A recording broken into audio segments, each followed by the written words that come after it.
Hello and Merry Christmas, everyone. Well, that was loud. Sorry. Kind of blew out the speakers there. Hope you're having a wonderful day today, whether you celebrate it or not. I'm looking forward to just doing a chill art stream where I'm going to be just finishing up some old art and just, having some fun. Stop by if you want, lurk if you want. That's all cool.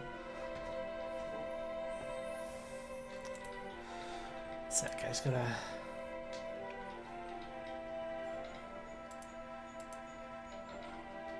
Sorry. 1 second.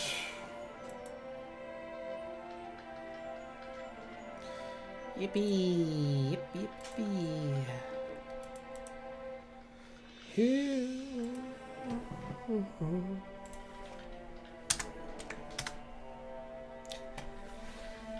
I gotta update my my banner too for my streams. That's a very old thumbnail, so I'll change that because that's misleading for people who haven't seen my streams before. So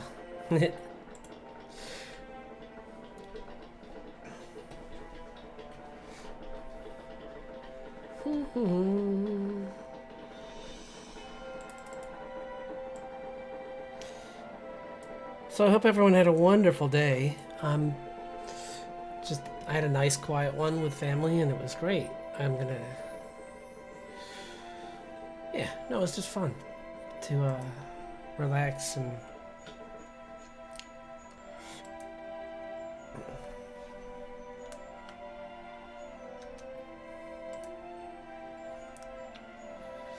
just sit around and we watched. We gave each other gifts, and then I spent some time with my family, and we just watched TV. And it was fun. It was just great.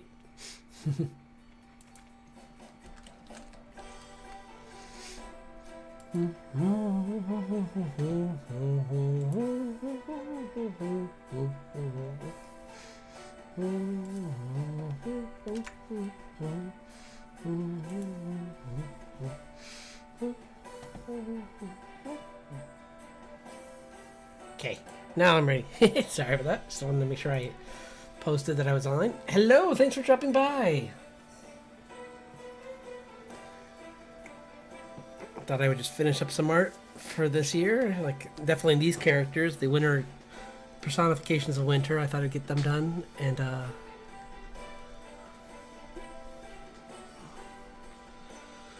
then work on some other stuff that I was nearing complete. I was almost finished with, but I just kind of got sidetracked in some cases. So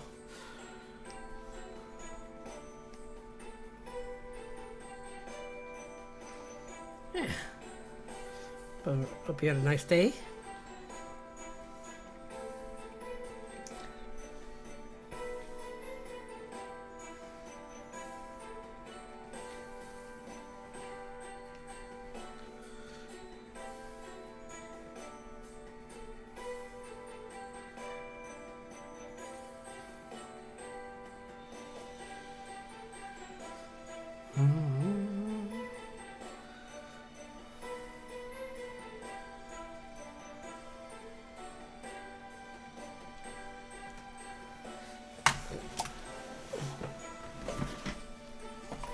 My coffee. I'm trying to figure out this out of the way right now. So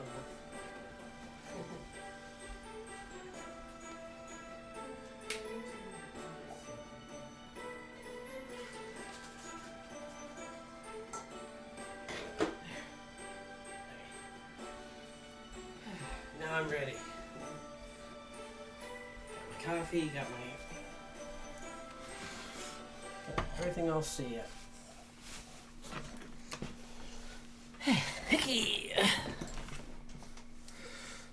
Dun dun dun dun dun.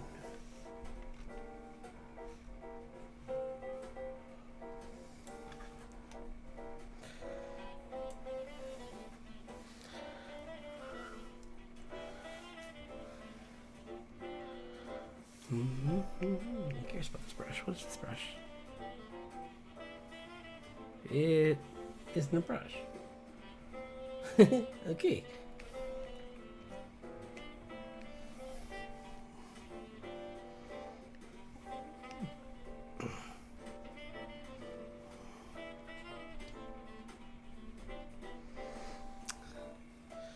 Hello, thanks for dropping in. Hope you're having a wonderful day.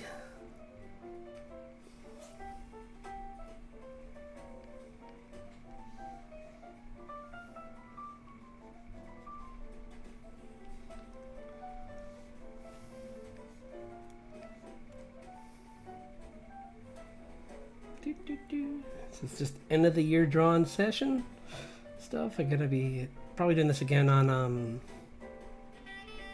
Friday as well. I'll just be cleaning up some art and just getting as much done as I can before the beginning of the new year. During these like mini breaks that I have. Like I took tomorrow off just so I could get some stuff done around the house and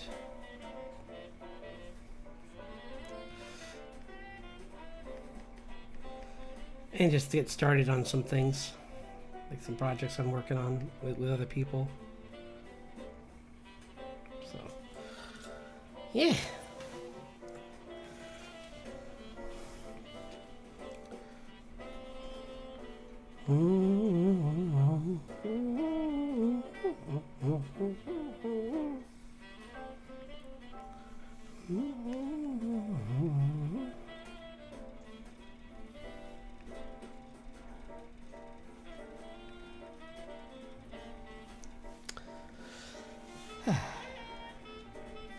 It's funny, I was watching, because I've already seen it so many times, I just felt like, I wonder how other people will feel about the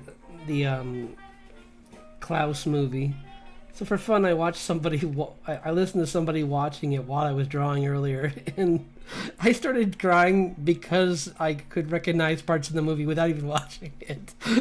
So that's how much, I mean, that's how well written it is, and like how impactful, like you get, like the story and the music and everything come together. Where I'm just like, I know what happens here. Oh no, my heart.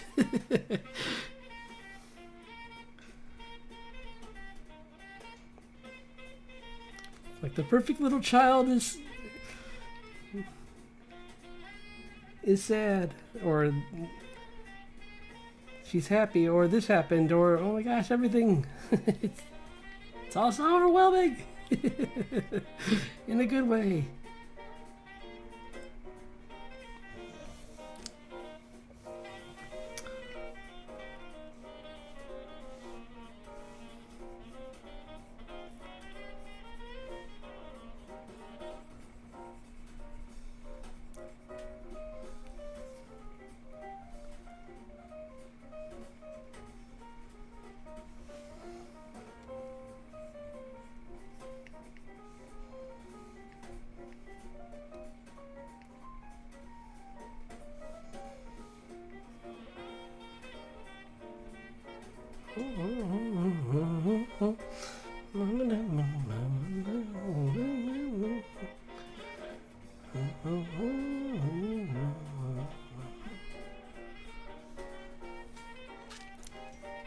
Whoops. Microphone's working good. Let me know if the audio's too loud for the music, but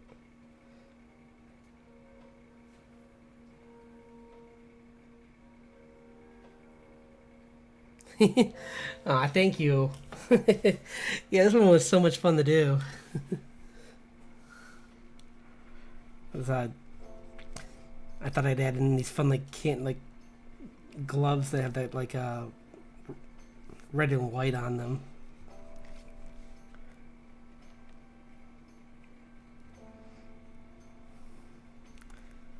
This is Santo the Superhero. And I'm just cleaning them up so I can post them all together in like a maybe like a lined up next to each other kind of situation.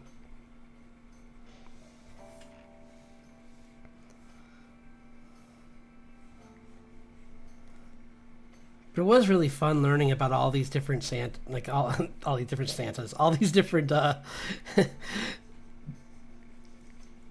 beings that were in folklore that were based around the season of winter. And like there's like I've shown some of them. I'll put them up too once I get a little bit further in this one. But like Boreas it's a Greek god of winter and wind, and like also associated with horses. So I made his armor based around horses.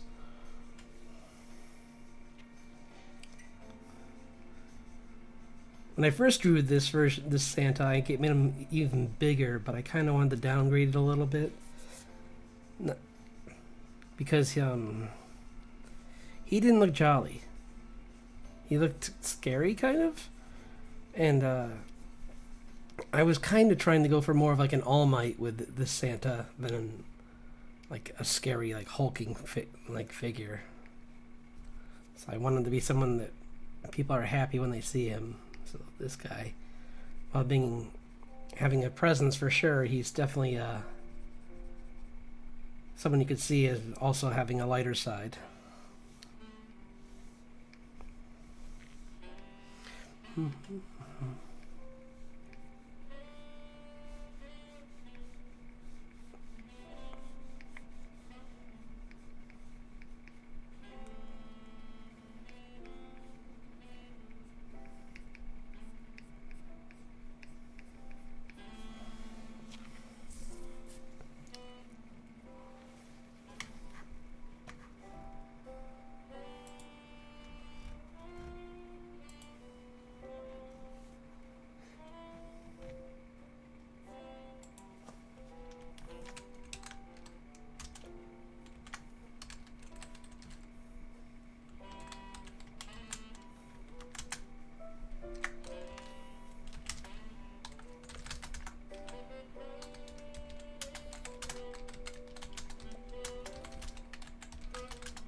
Sorry.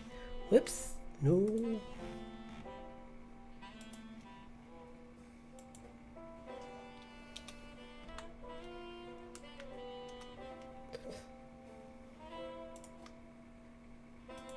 I can speak. I know I can.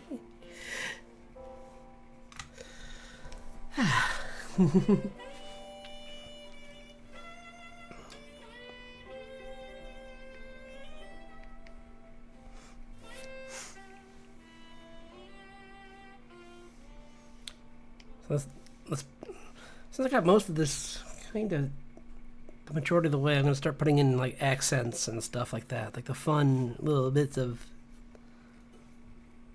exciting things to put into here. Like I was going to put in whoa, what the whoa, okay, that's what that is. I'm like, what is that? It's a plant. It's a little flower. See, big flower.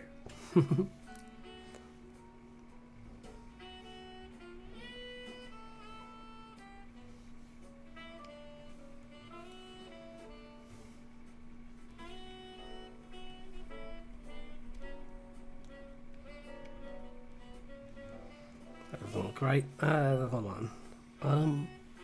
Hello, Merry Christmas. Thanks for dropping in.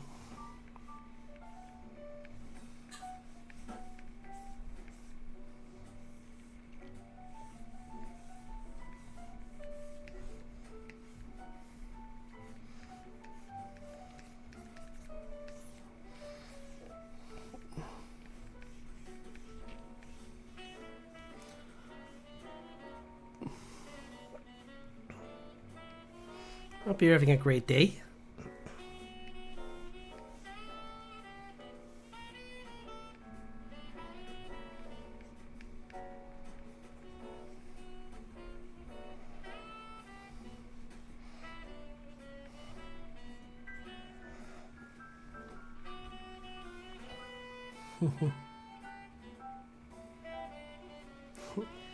Yeah.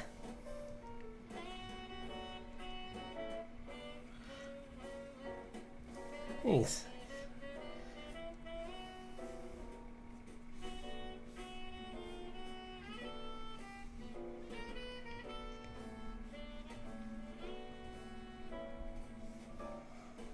Yeah, I figured I've seen some other people streaming today, and I was like, you know what? Why not? I just no one expects anything big on today, but I just thought it'd be fun to pop on and just hang out. And if anyone wants to stop by, that's cool. But I totally get it. People can't make it either, so I'm grateful that you could all show up. But I was perfectly ready to understood that I might be drawing alone tonight. So, thanks.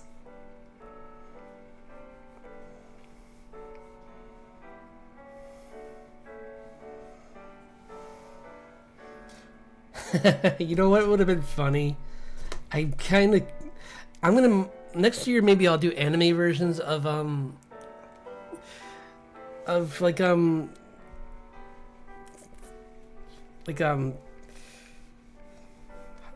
either holidays or of or of winter again, and I'll do like a One Piece Santa where he's being powered by Coca-Cola like Frankie. Because technically this version was made by Coca-Cola, or was heavily they took like previous iterations of Saint Nick and changed some of the color schemes, because in most of them he's either blue or I think in some he's green.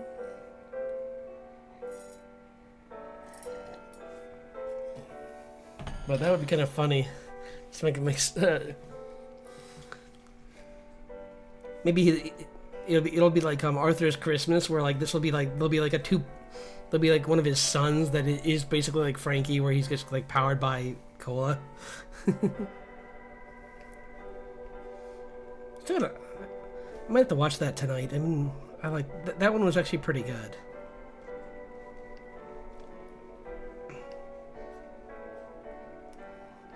Funny thing is when I first went to go watch it, I think I watched it just through like either Amazon or something, and I wasn't expecting much, but it's a nice story. It's just very simple, and yeah, I thought it was a pretty fun little story. Yeah, it's just like this one of the youngest. I think he's the nephew of Santa, and he wants to he has to try and save Christmas because something else happens with his older brother. I forget, but which is why I should watch it again, because I don't remember the story very well. But yeah, it was fun.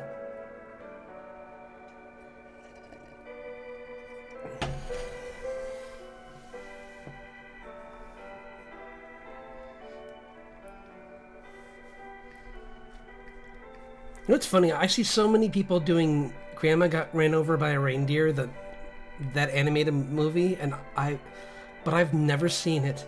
It's one of those ones where I'm like, huh, interesting. Anyway, I'm gonna go do this now. It's like I'm sure this is okay, but nah, I'm good. It's just maybe it's because to me it's a song, and it feels kind of weird having it be. I don't know. I just never really got around to watching it, I guess. Have you seen that one, Evie? Because it's...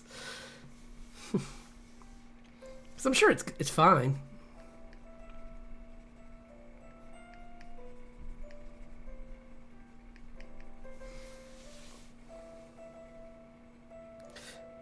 Yeah, it is.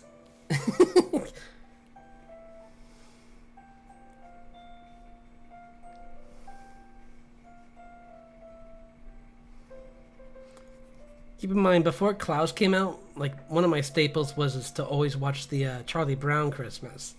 So if you want to talk old, although that's like a classic, it's hard to say. Old's not even a fair word, really. It's like.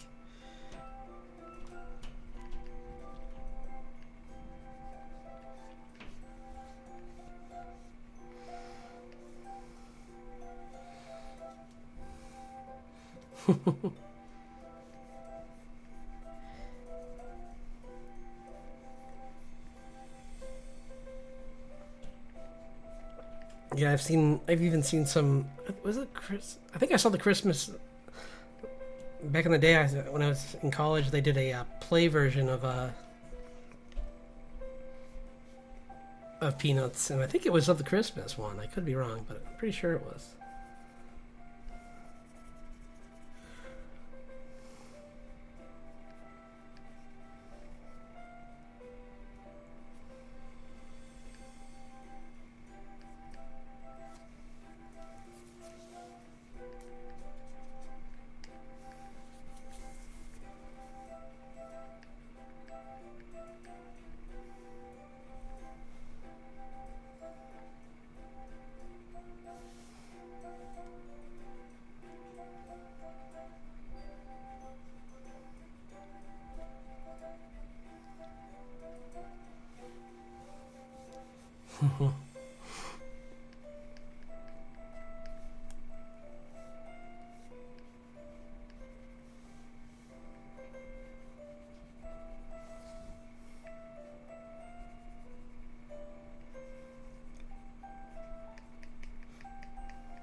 Let's see.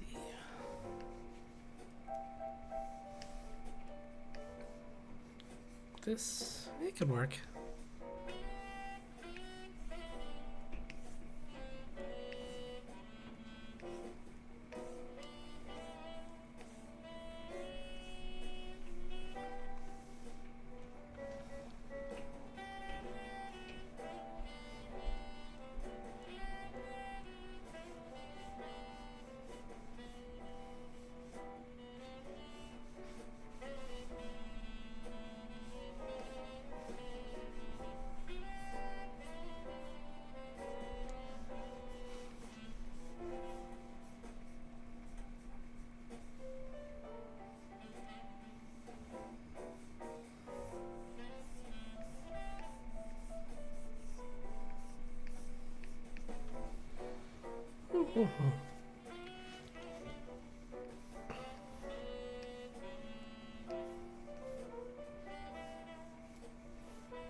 kind of funny though that like I think this drawing project is one of the ones I got the furthest with this year, and it's just one I made up for myself.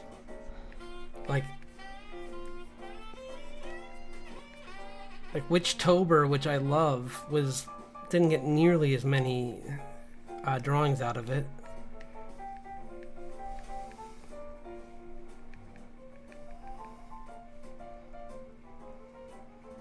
Which was a shame, but I mean, I think that was just a big, crazy timing this year, so.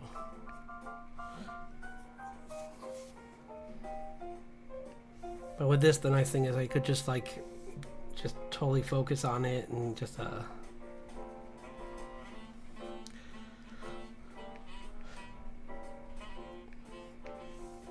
these all coming out really good because of that.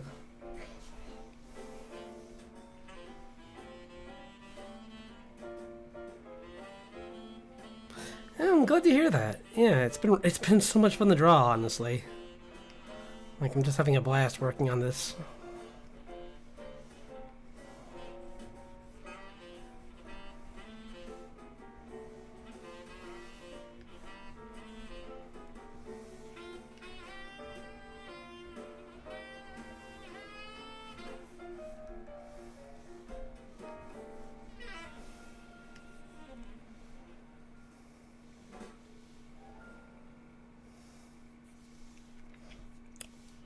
Doot, doot, doot.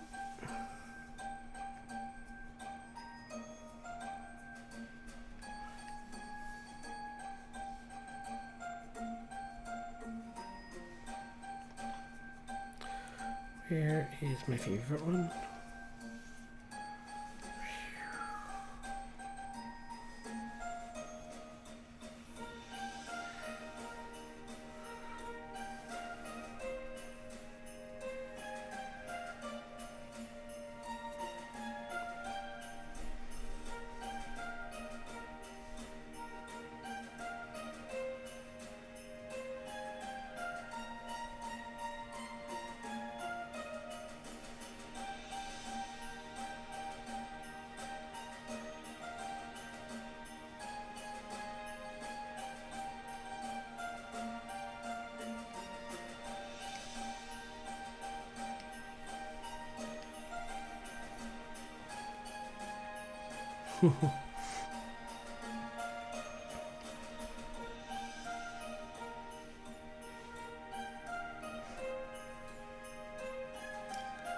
I think there's a couple things to do, I mean, January's probably going to be busy on its own, but as far as like side projects for the channel, like there's the drawing challenge Fanuary, where I draw it's a fan art challenge, which might be fun. But there's also some other stuff too that I could do that I'll look into more and see if I want to do it. But it all depends how busy I am with my main projects.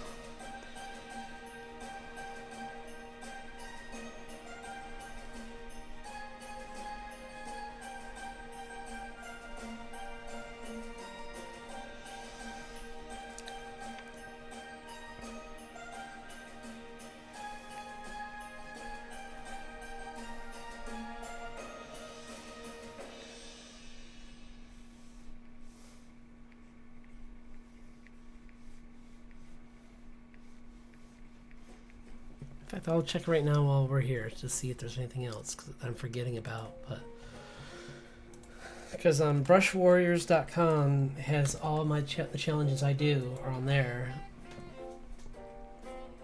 so, along with some great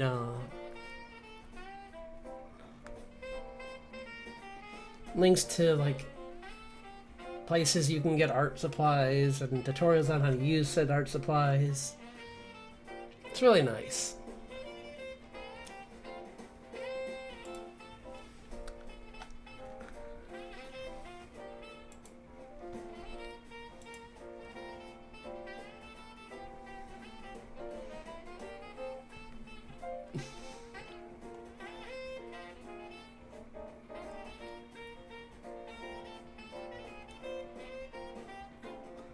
Oh, there's... I forgot about this one too. Creatuary.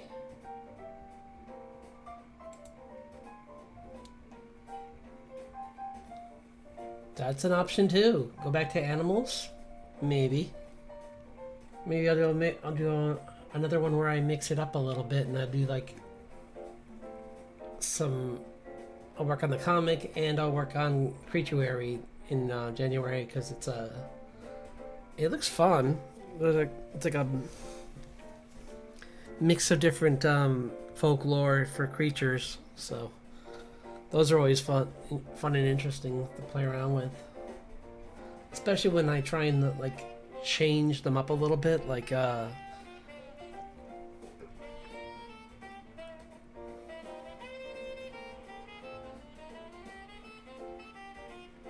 there's Mothman, so maybe I could do something, but like I'll make it like a different version of Mothman or something where it's based on a different moth species, so it makes it look even more interesting.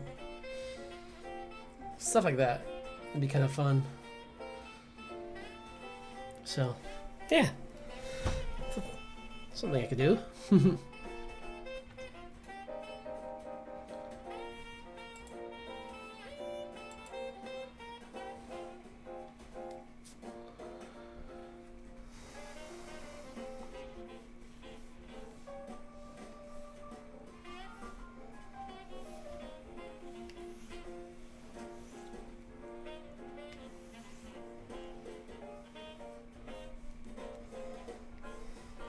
And this brush is normally just used for hair, but it looks so cool for like a wind effect too.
Yeah, it's just so powerful. He's just creating this like blizzard by himself.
I love doing this painterly stuff too. I never used to like this, but I think I just grown into like really liking like doing special effects. Like, I think it's just combination of just getting more comfortable with my brushstrokes, and also just like having more fun, just letting myself have more fun while drawing and letting mistakes happen. Because and realizing it's not a big deal. I've had so many drawings that I've just, well, even this year, like I was looking back and like so many of them, I look back on and I'm like, it didn't come out exactly how I wanted, but I had fun with it. Like the, we'll go through them in a second, but like there was several where like I would just like get even like over 50% done and then just be like, never mind, I'm done. It's like, well, it was fun while it lasted, but I don't need to put any more time into this. I got out of it what I needed. I see where my weaknesses are, so that for the next one I can move forward.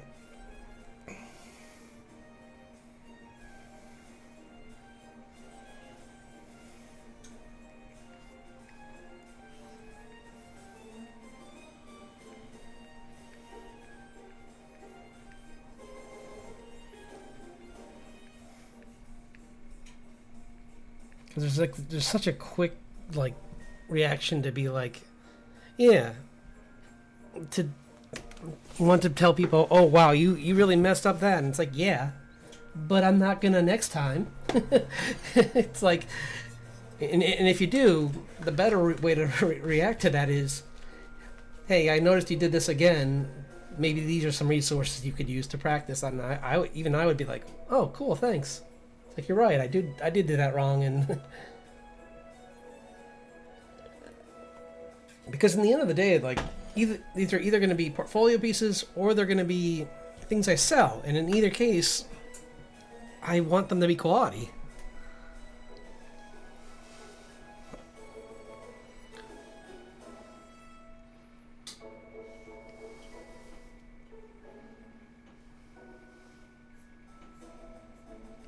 Yeah, I don't want my art store having pieces that I can't be 100% behind. I mean, they're never going to be 100% perfect either, so don't be like, aha, I caught you. It's like, no, you didn't. It's like, finishing an art piece and putting it up online to sell is perfectly fine. If it doesn't have good sales, that's what I would look at them and be like, well, this is why.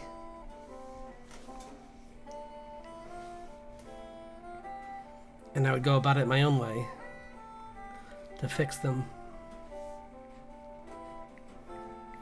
By like either finding a mentor or something like that, because that's helped me in the past for sure. Like it got me on this path to making a YouTube channel.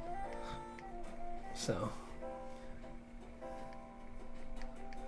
it's definitely worth it, and I definitely endorse that to anyone who feels kind of like they're spinning their wheels. It's like you need an outside voice, even if they might be harsh, they might give you some hard truths, but in the end they're doing it because they want you to move forward. So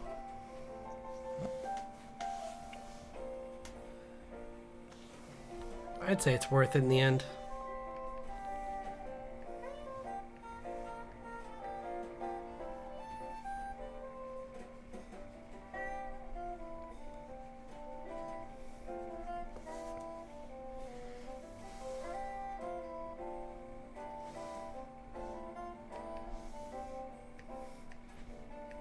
But I think that's one thing that I just get a little frustrated at when I'm trying to help someone is I'll be like, well, this is something you can improve on, and they're like, I know, but it's hard. And I'm like, well, then why'd you ask for my help? It's like,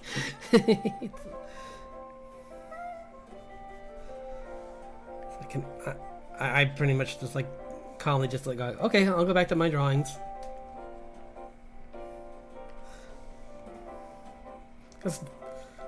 Because sometimes people want one thing I've been hearing, I listened to this podcast for a webcomic artist called webcomics think it's Webcomics Confidential, I believe, or something like that. Or it's been done by Brad Geiger and Dave Kellett. And a lot of the times, people sound like they're asking a question, but they're just asking for permission to do something else. Like they're asking for permission to like continue with a story, even if it's not doing well or something. And it's like, buddy, it's your story. At the end of the day, if you don't have the confidence to stick by it, then maybe it is time to give it a break.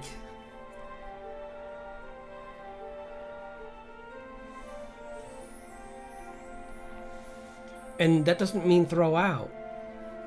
It just means give a break.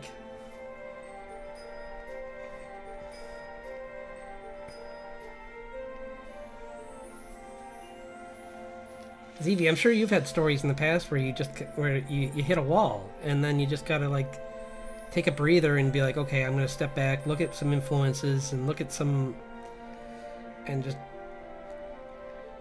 make sure that the work's not being muddled by the influences too, and just move forward in a little bit, just with a fresh mind.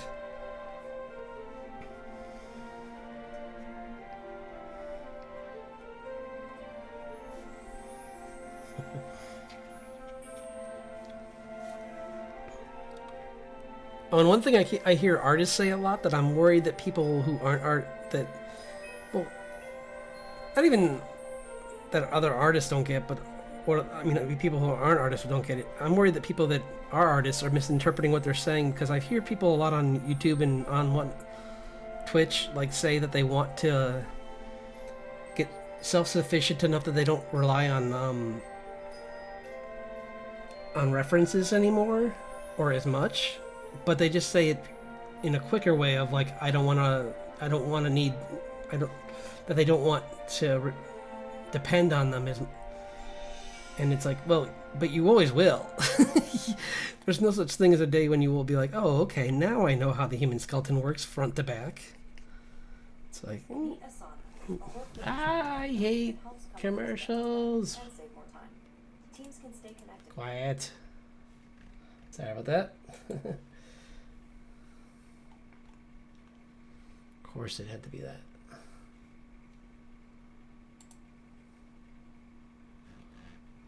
Sorry, just gotta... Of course, even though this is royalty-free music, they have ads in between them, so it's like, guys, come on.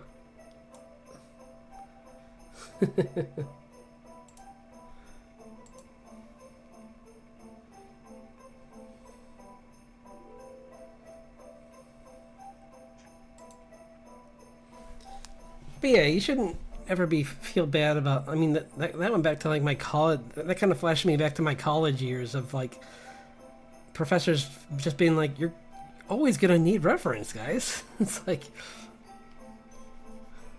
there's too much out there. Like there is ways to make yourself like more fluent in certain things, and especially in like shape language and like and that's the stuff that you should, if you're trying to get better at art, that's where you should really be putting more of your energy than trying to memorize every like cog and wheel inside of a car so you can drive better cars. It's like, no, how about you just learn to draw the shapes that cars are typically composed of if you want to get better at drawing cars.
Yeah, because sometimes even using reference by itself isn't enough. Like, I mean,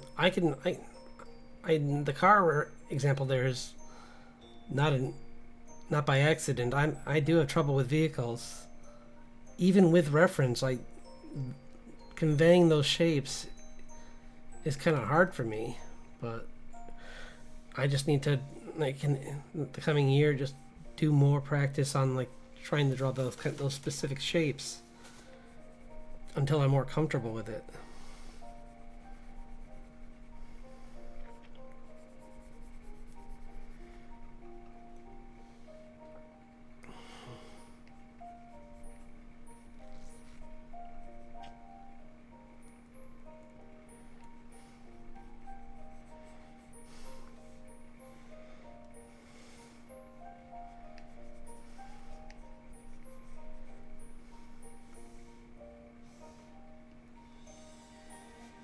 Yeah, I mean, we all have weaknesses that we just want to improve upon over time, so.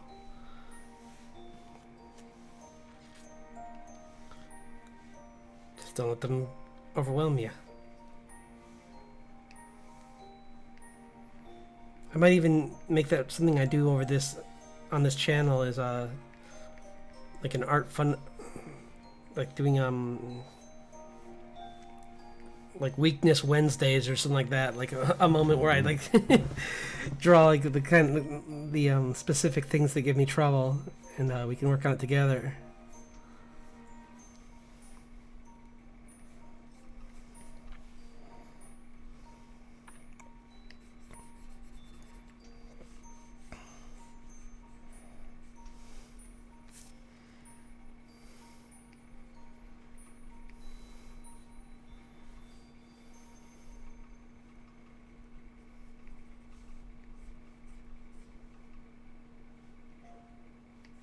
No.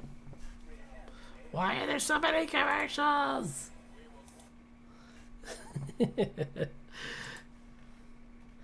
Oh, my least favorite of the playlist.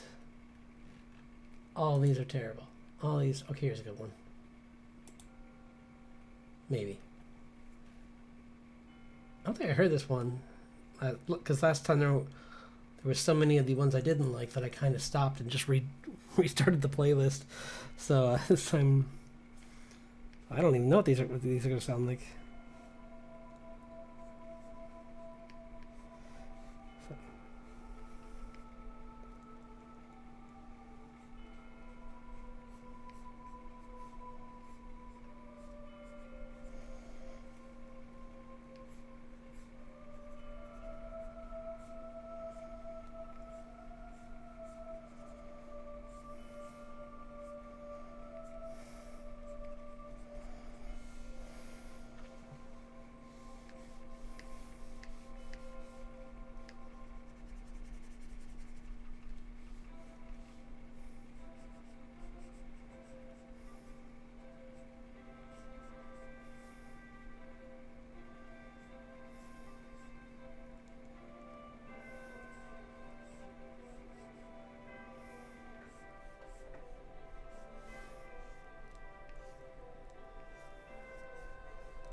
Again, everyone.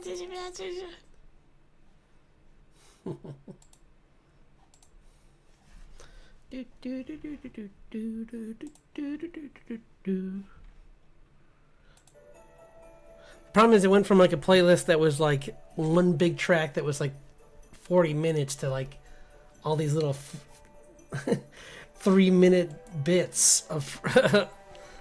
So now I'm like, I'll zone out for a second and then look back and it's like, oh no, the song's almost over with. What do I do?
Oh, that looks so good. I'm really happy with it. Like zooming out like that, it's just like, yeah, me too. He's just like exuding like this aura that's just like pushing the snow around him in the wind, and it just came out just right. There, that's all I needed to do. I just wanted to put some of the wind underneath his cloak.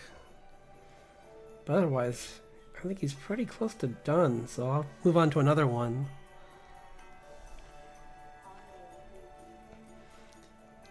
Let's see what we can do next. I mean, other than just cleaning up some of this wind, I think he's done too, actually. I just...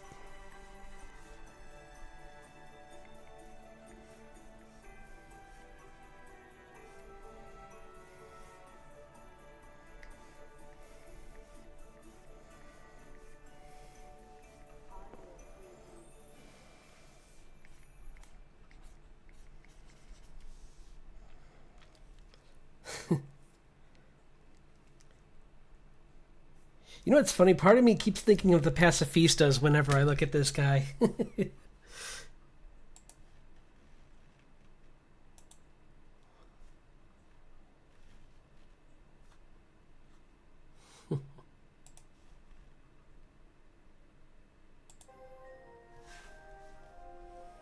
Like, he just needs some stars in his eyes, and then he's got...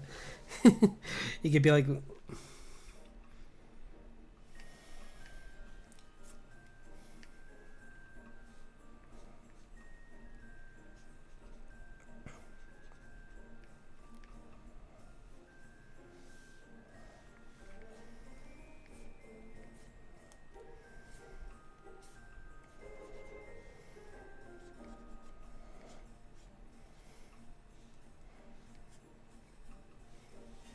Imagine if they made pacifistas of all the warlords, or of the emperors. I mean, the previous ones. That would be creepy. It'd be like boss rush all over again, where it's like, well, gotta fight them again, Luffy. I'm sorry.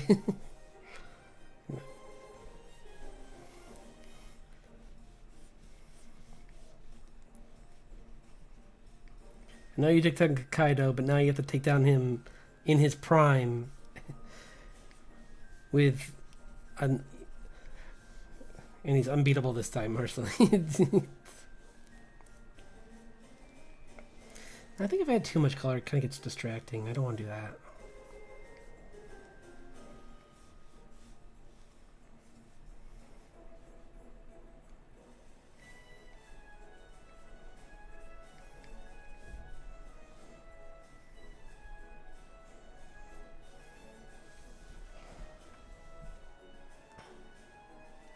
It would, though, wouldn't it? It's like...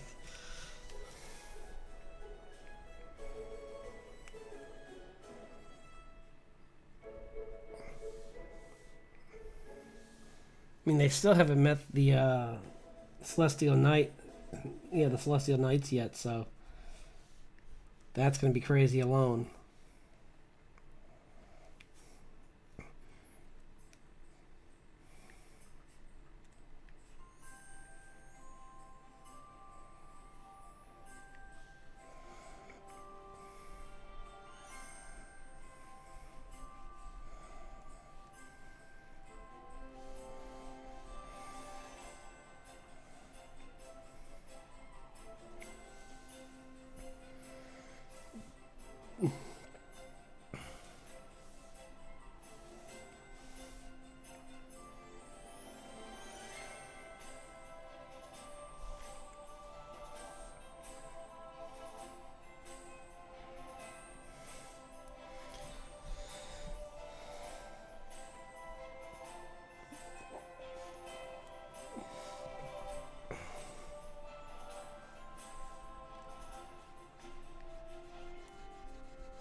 Done!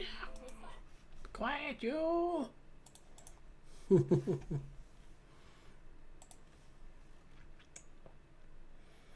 Yeah, these are so short now.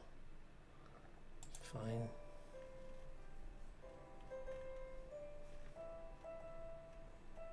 Watch, they're gonna... Oh. Okay, never mind. I was gonna say that they're gonna try and hit me for these because they, even though they all have the YouTube logo on them, but they literally say in them that they're copyright free. So you better not try and strike me, YouTube. Please, please leave me alone.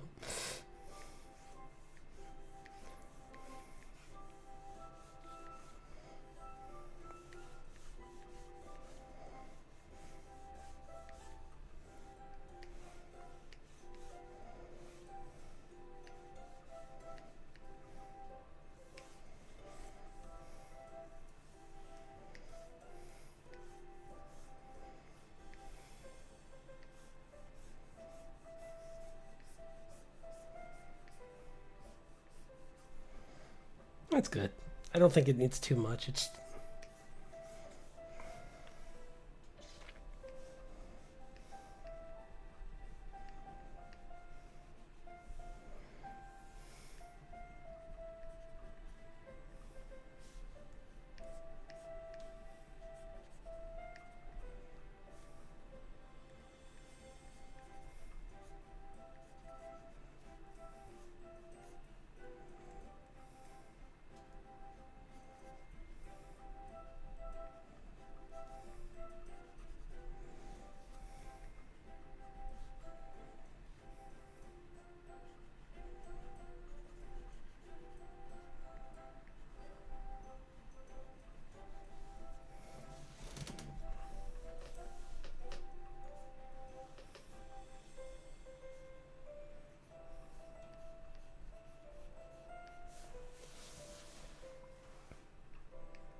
Cool. I like that. Okay. There's two. Oh, actually no. And then one thing before I... Yeah, but I'll come back to it. I don't want to do it right now.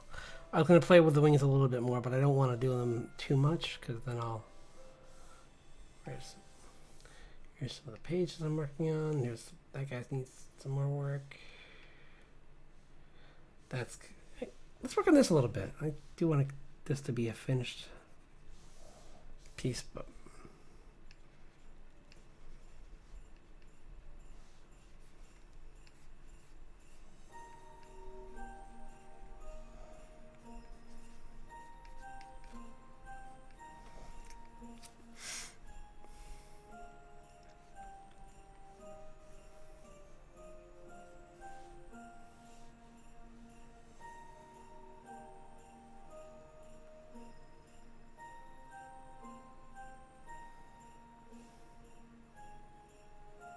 Did she have a stinger? Uh-oh. I don't think she did. I think... Maybe she didn't.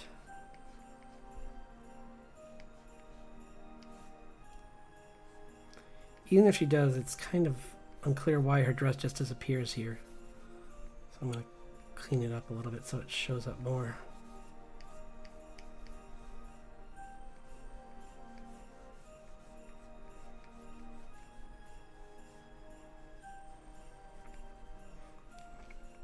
And this is why I like to step away from my art, because it's so easy to be like, it looks great, and then you walk away and you come back later and you're just like, how did I miss this entire problem?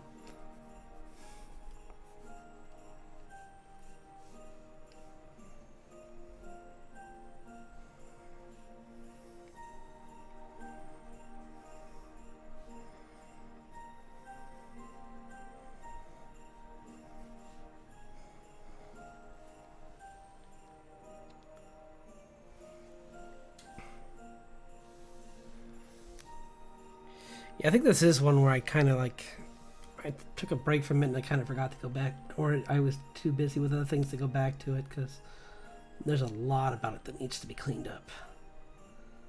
Not in a bad way, but just in a like, clearly I stepped away and just didn't get time to go back kind of way.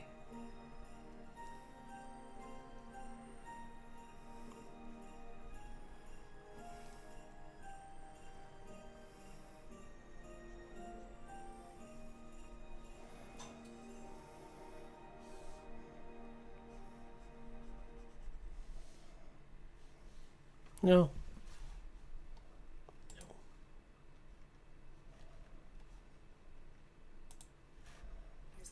Nope. Don't care. There. You know what? We're gonna go back to the 40-minute playlist. There we go. Hello, Merry Christmas!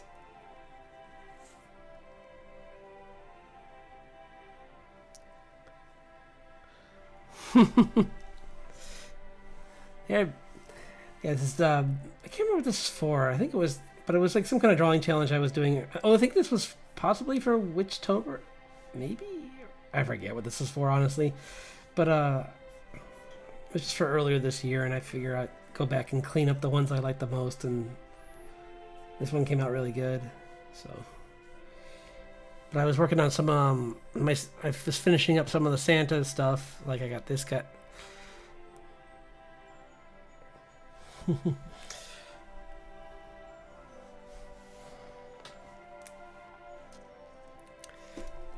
Like, super powerful, yeah, the Santa the superhero. And then I had Boreas, who's another deity of winter from Greek mythology, and I have him like controlling the wind, and he's got these cool like energy pulled into his arms. So pretty happy with how these two guys came out so far. I might clean him up a little bit more, but yeah, I'm really liking how he's looking, so I'm Gonna give it a second to just simmer in my mind, and I'll come back to it. This one's still got a little ways to go. Maybe I'll work a little bit on her. I'd rather work on the bee. Bee lady it is. I'll work on that a little bit after I work on this, because like this just needs some cleanup, and it'll be good. I think this was for like one of the Fey months, like February, or maybe it was like a there was one in the summer for fairy folk as well. I forget what that one was. It was for some art challenge.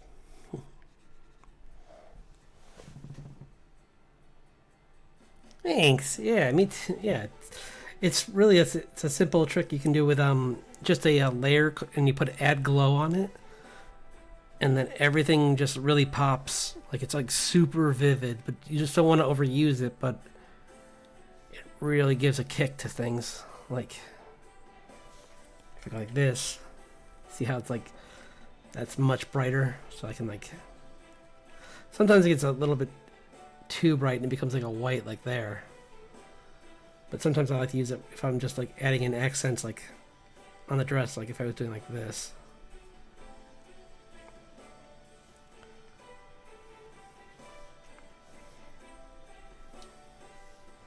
Gotta find me a better brush. Yeah, like this.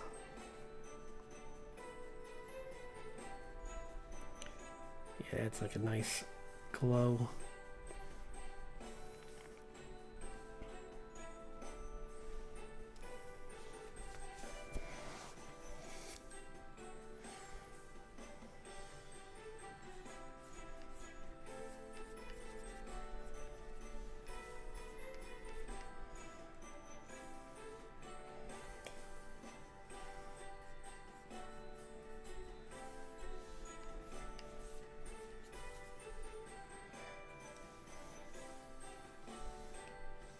I'm gonna give her like a longer tip, like a. So I wouldn't be going that far behind her. It would be more like.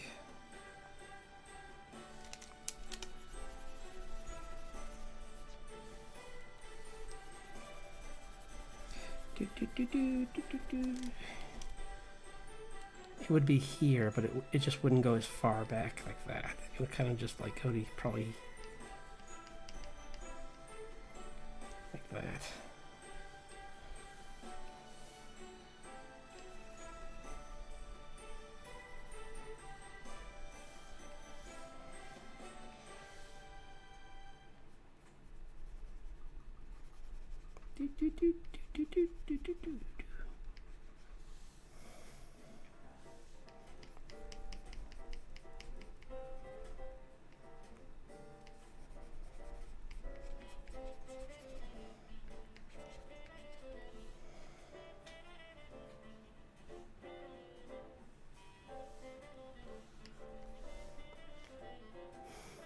I don't think she needs it though, is the problem. So I'm gonna get rid of it. It's just it was a fun little test, but there's plenty of bees around her. She doesn't need to have the thorax. So, oh, you know what this is? It's part of the dress. That's what I did. Okay, I see what I did wrong here because it wasn't clear enough. So when I went to draw over it, I accidentally just undid all the work. But she's wearing this like long dress. And I forgot that it has like these flaps on the side, and those are colored like the bees. But maybe I'll just make it just striped instead, because that would be easier.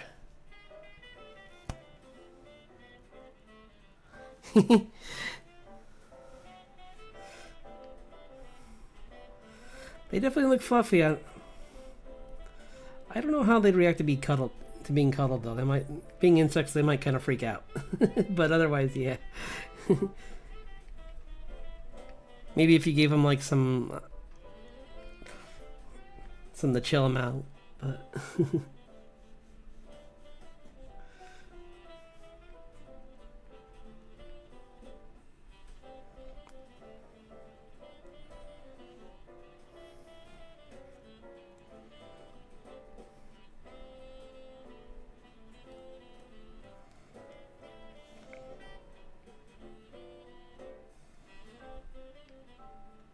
But she doesn't look very relaxed anyway, so I don't think you want to go near her bees.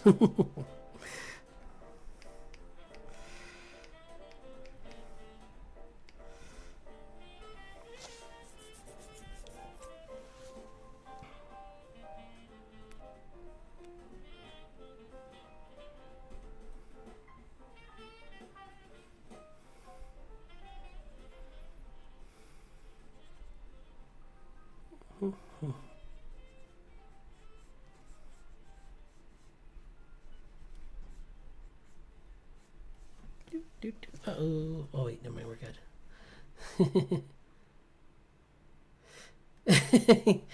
Yes, I did.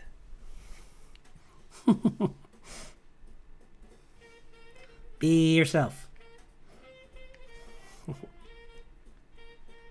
Stop her! Stop her! You want me to sting her?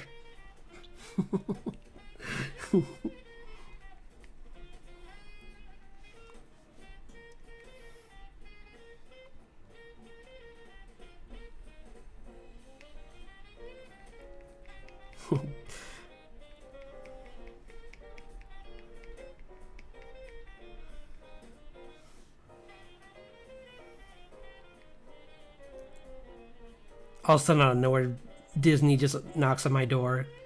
Excuse me, we want to cease and desist for this impression. How'd you guys get here so quick?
Yep, it's me.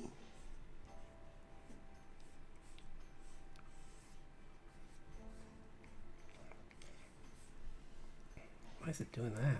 That's weird. Never mind.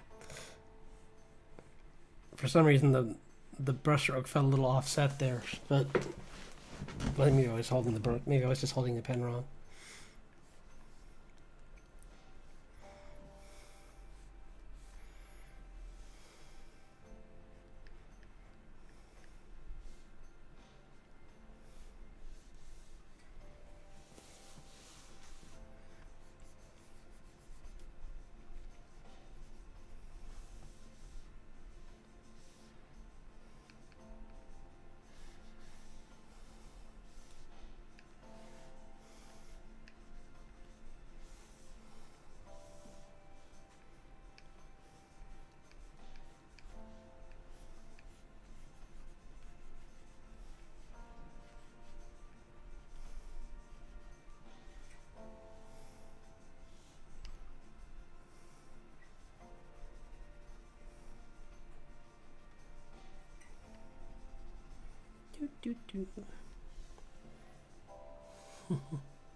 Yep, and then you're in the right place because tonight's just a chill night of just hanging out and drawing and having a good time.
I hope you both got to have some good food today.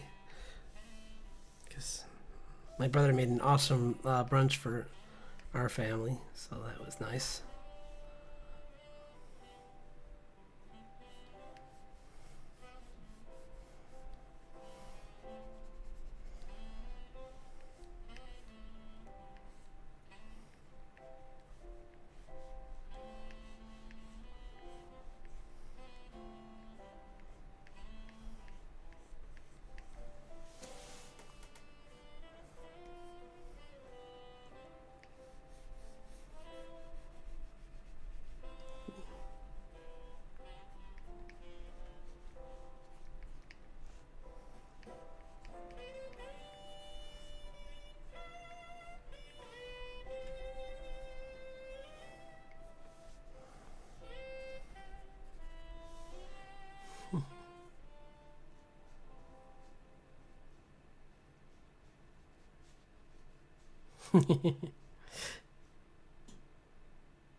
Nice.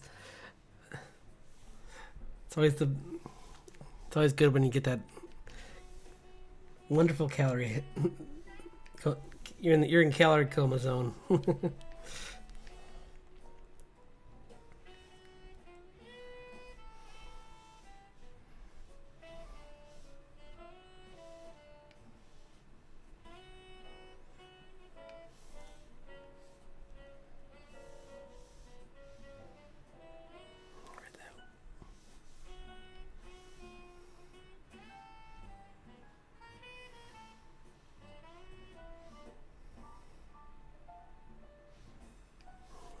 Whoa, that. How did I just find. This is perfect. Nice. This is actually perfect for bee. Like for the texture of the bee fuzz. Bzz.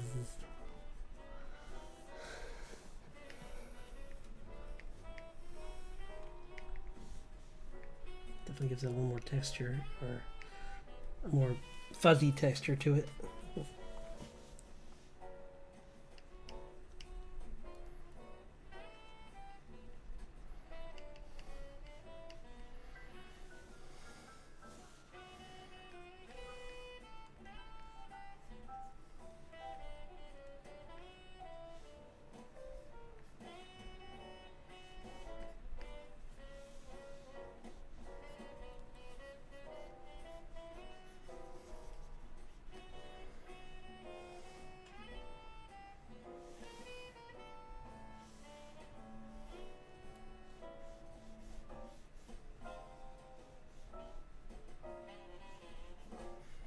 Yeah, that works much better. I'm glad I...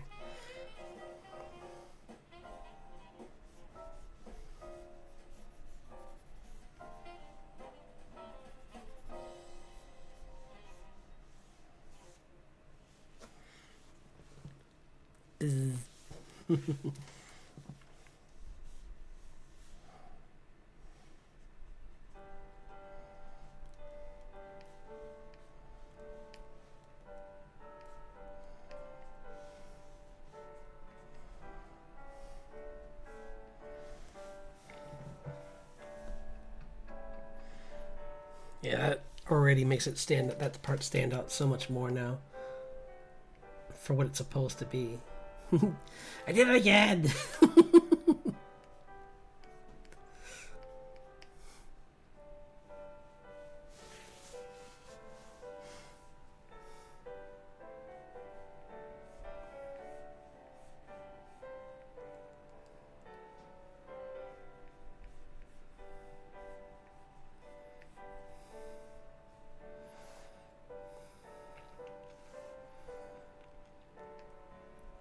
I think even when I was going back to what we were saying about like bees and how tame they are and whatnot, I think when I was drawing this, I even talked about that. Like, I forget what her name is, but on YouTube there's this bee handler, and she like can just like. I saw this video where she just took a chainsaw or like she took some kind of a saw to like just someone's front porch and cut it open, and then like a pinata, all the bees kind of just like pop up out of it. And she just like grabs the whole thing and is like, "How's it going?" "Oh, good. I'm glad you made it back safe." This is a very chill stream, so don't like. That's good to hear. Yeah.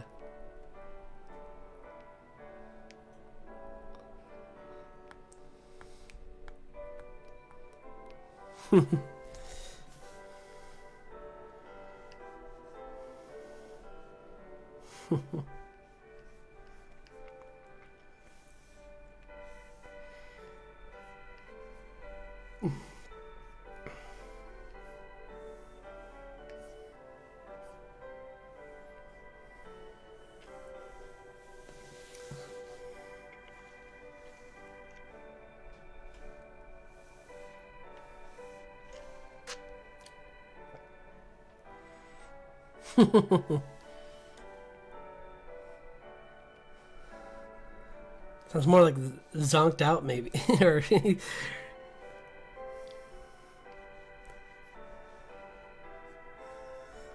probably exhausted after all that. That I can't imagine a time when you'd want to be more chill than after a drive like that. I don't think I even asked how far it was, but I know that I think you mentioned it was a good distance, so.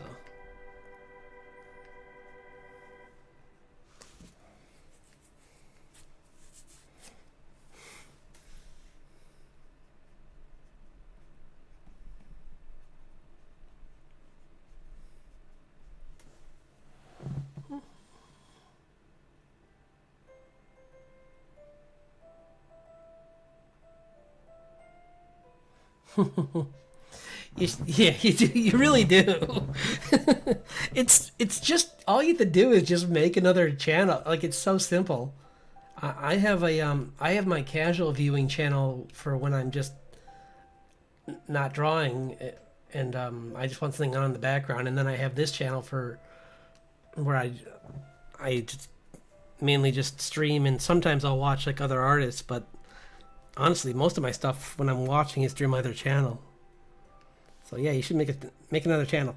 It literally takes like 2 seconds. It's like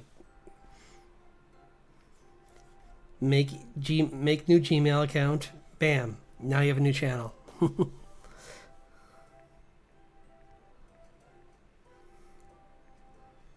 don't know if beats have necessarily that, though, do they?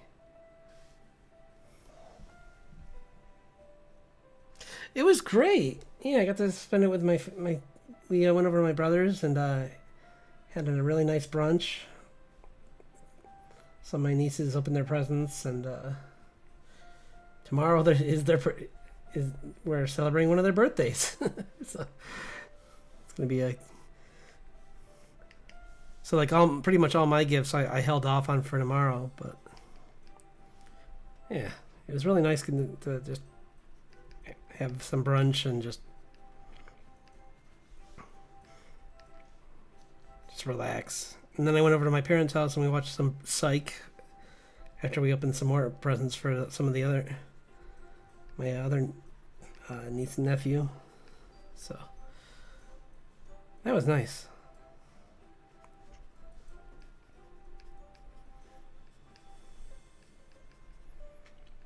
And someday soon, maybe we'll, me and my parents will. I've already finished the show many times over, but maybe someday in the near future we'll all manage to finish that show. like every time we get together, we try and watch some, but sometimes it doesn't work out. So like it's just been like on our to-do list forever.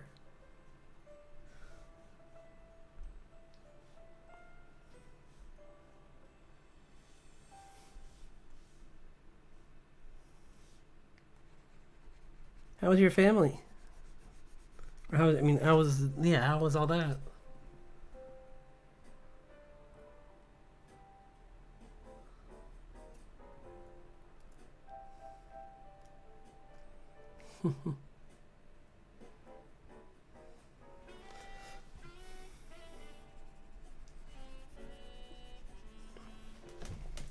I still have a drawing I'm finishing up for them that I'll have ready for our get together tomorrow. So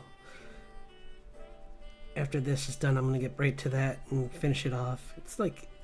It's mainly done, honestly. I just have like small details to add to it. So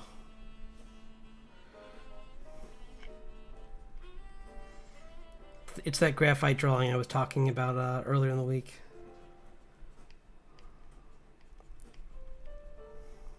So well, he's probably not watching right now. So it's a drawing of his old house that I promised I would draw him. So I'm pretty happy with how it came out, though. It looks good.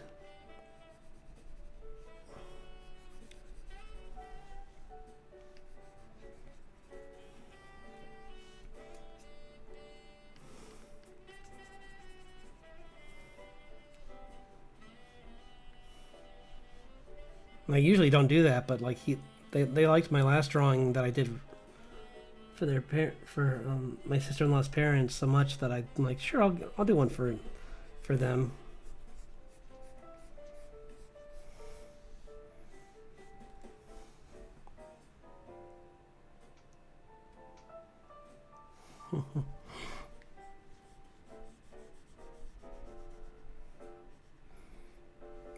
Kind of fun to go back into graphite.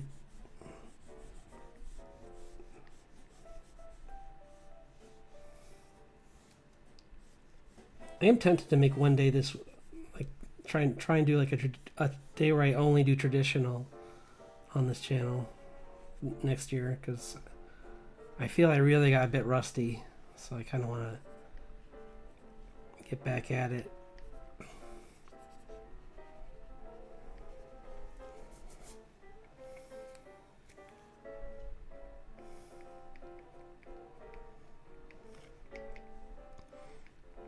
Because I love drawing in ink and graphite.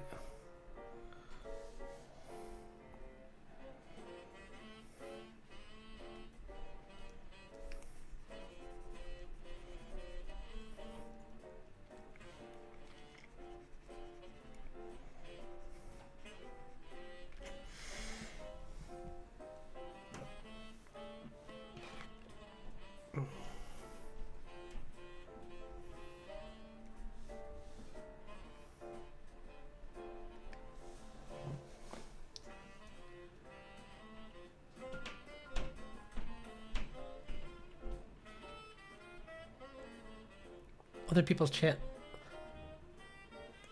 I'm not sure. Probably because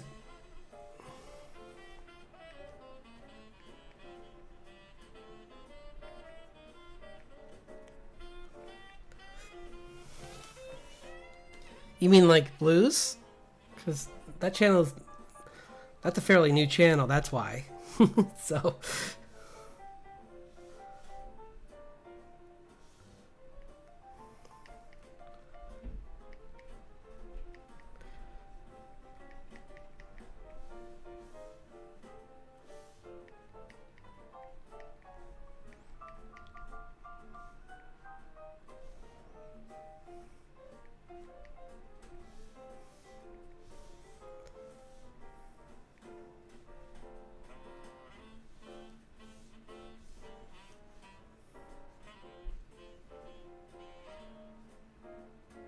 yeah, other than that, I don't know. I don't know why you can't access it all. That's the weird part, because you should be able to go to their profiles, but there just wouldn't really probably.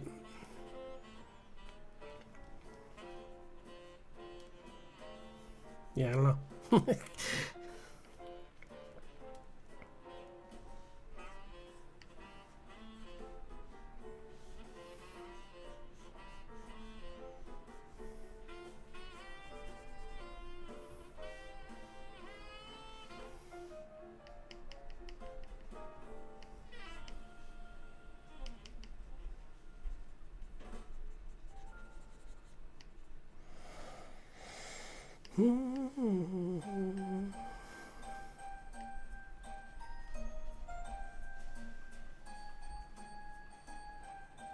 This one's pretty cleaned up. I mean, I cleaned up a good amount, so I have to move on to something else.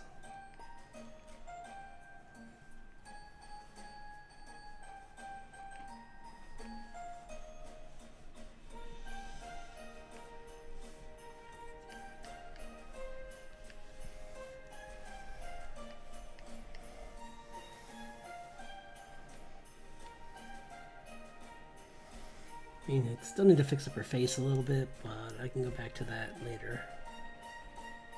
It's way better than it was when I started.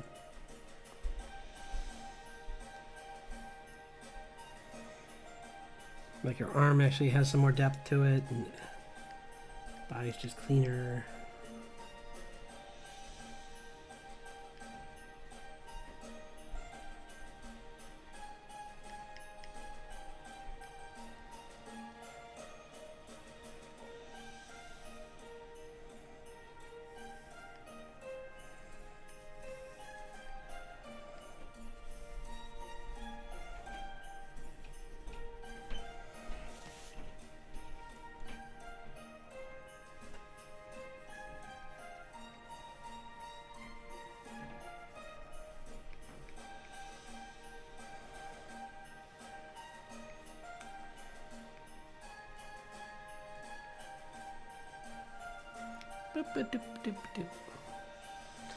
Yeah. Save. Maybe not them yet.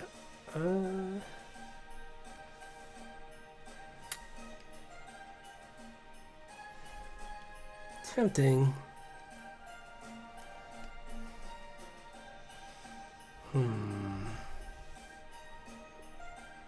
That might be what I do next, because it's been, yeah, an hour and a half of drawing stuff, and I thought I would do some comic work, so yeah. This will be on the page pretty soon as a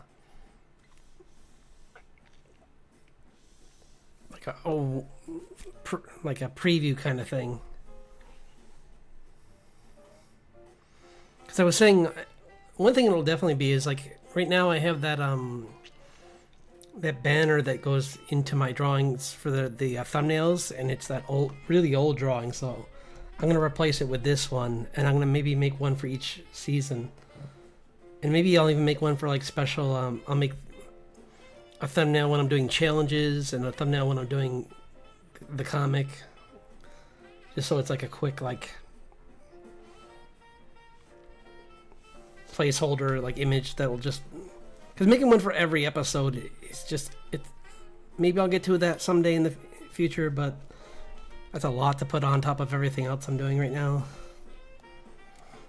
So I know there's people that do that all the time, but don't save. Close. Do. Yeah, this is one of the panels. Maybe I'll work on this one actually. Yeah, I'll do a little work on this actually, because this page, I want to get this one done. So we'll work on this, and then I'll work on those characters.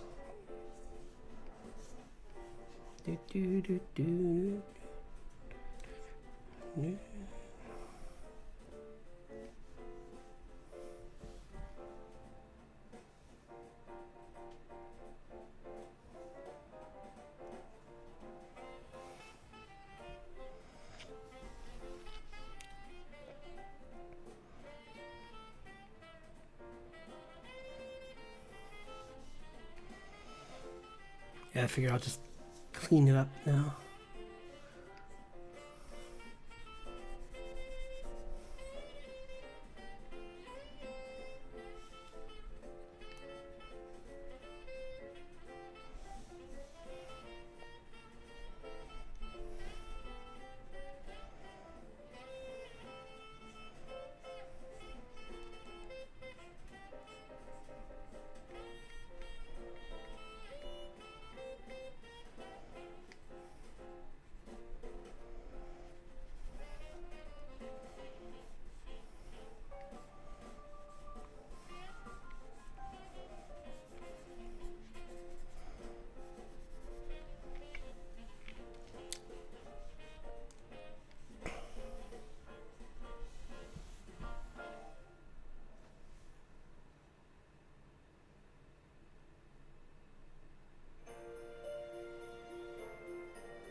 I think I know what you're talking. Yeah, I haven't done that in a while, but I think I've had that happen too, honestly.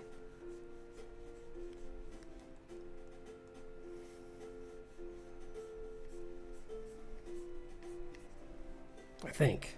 I could have sworn that, like, though you can.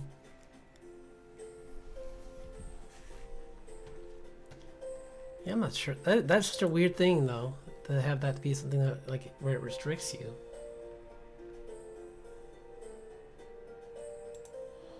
Because, like, I can.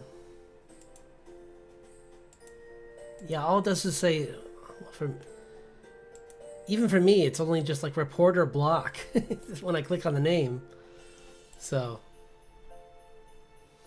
I don't know why it doesn't let me just go, like. That is a strange feature that I never even thought about until, like, you said that. Because it's, like, usually I do just have Twitch for that, but I don't get why YouTube can't do that.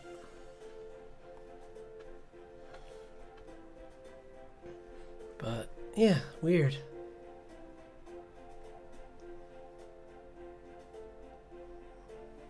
It's because... No.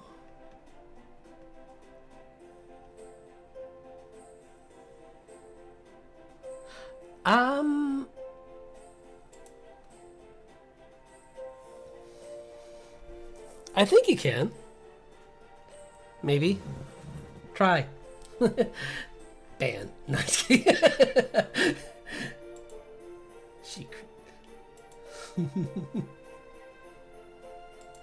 He's kind of mad with power.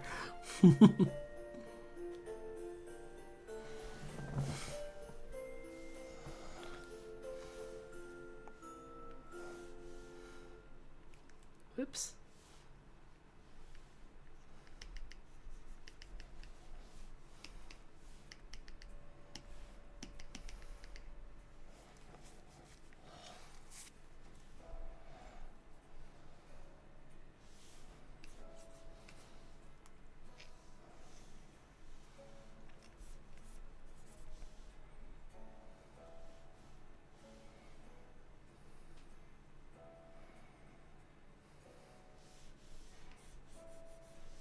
Oops.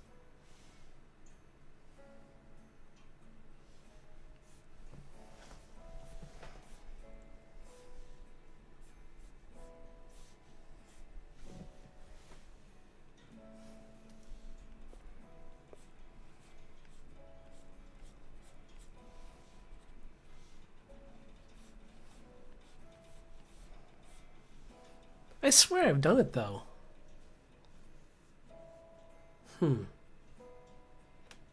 Unless it auto-modded against me on my own thing in the past, but I'm not sure.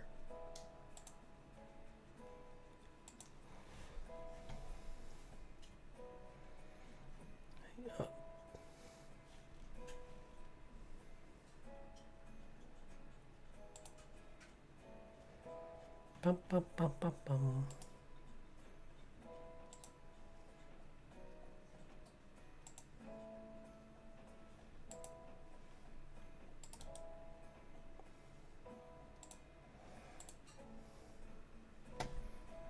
Do do do do do do do do do.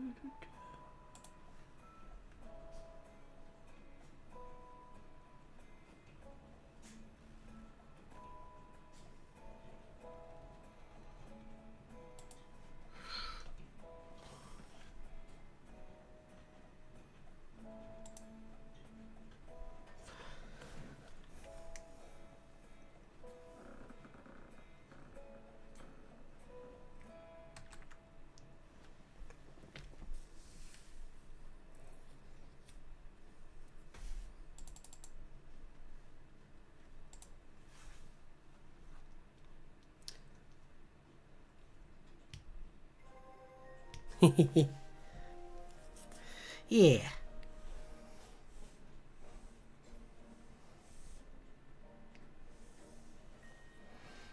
Yeah, Blue's predominantly on Twitch right now, and if she wants to share that, she can. But it should be, because you should be able to do that.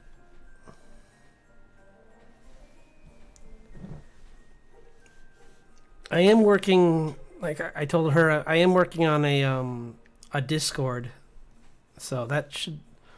I'm hoping to have that up by before the new year. So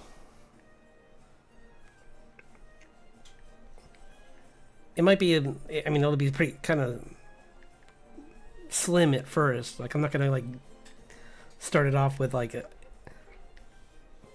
like 20 different servers. I mean, areas to post and everything. I'm probably gonna just have like maybe like a small sketchbook section for people if they want to post stuff, like, or like, and then like a fan art section and a general for like, and then maybe like a fantasy chat section would be kind of fun, like things that people want to, or like a suggestions part of the thing where like it's like people could post like what they want to see, ideals of future folklore to put on the channel. Because I've said that in the I always say that well, I've said that in some of my chats, but in some of my videos where like, if any of you have like fun ideas for like a bit of folklore, I'm always willing to look into other. I'm always willing to try out some new art style. I mean, a new folklore from different cultures. It's always interesting learning all that stuff. I mean, clearly, like this whole like winter thing, that was the point of it for me, was just like kind of like going all over Europe and stuff and just trying to find all these different deities for and personifications of winter.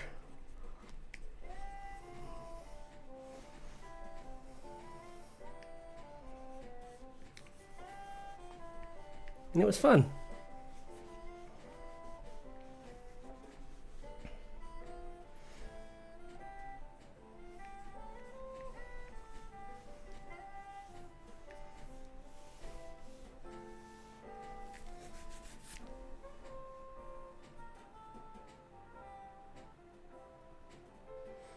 Yeah, no, I know you are gonna you're gonna start posting stuff on there. I know, so yeah, that'll be cool.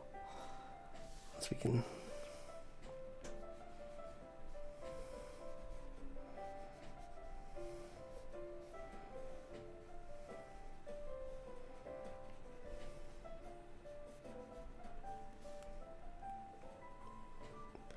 Maybe it's because of the software I'm using, but I'm intrigued to see how you're gonna do what was it called, dual streams or whatever, because for me that costs extra money.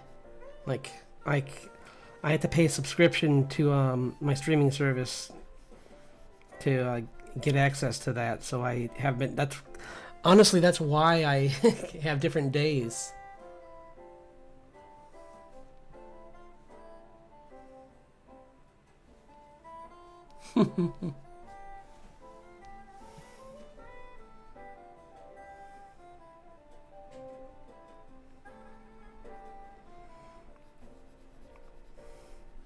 Because otherwise I would have just done all my drawings on this.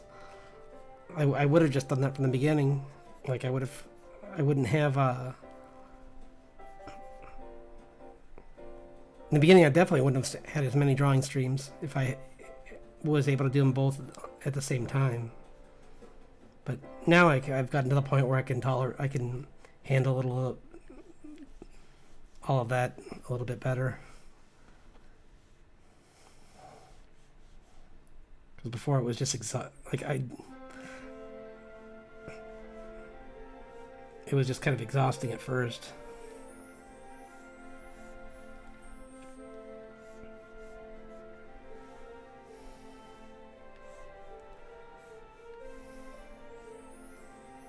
But I also had really tough standards for myself in the beginning, where like I would only like do projects that I knew I could finish in a drawing session, and it's like that's just gonna break you. Your brain's just gonna go blur, blur, blur, blur.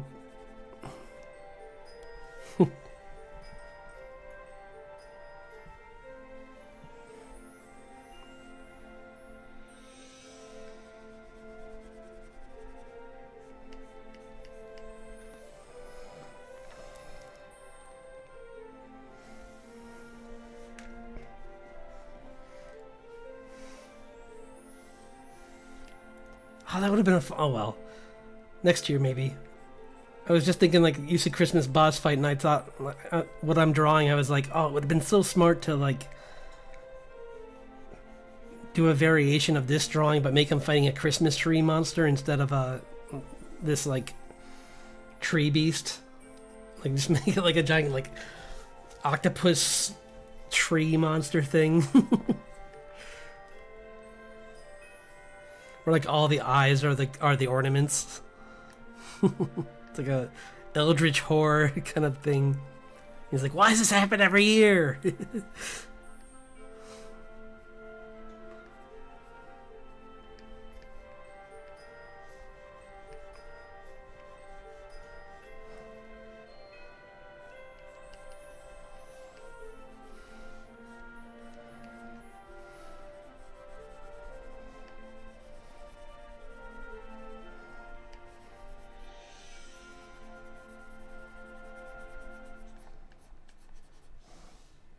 Or the comment would probably be something like, next year we're just buying a plastic tree.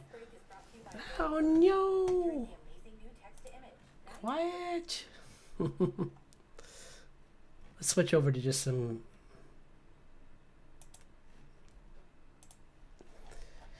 fantasy music. Maybe not that one.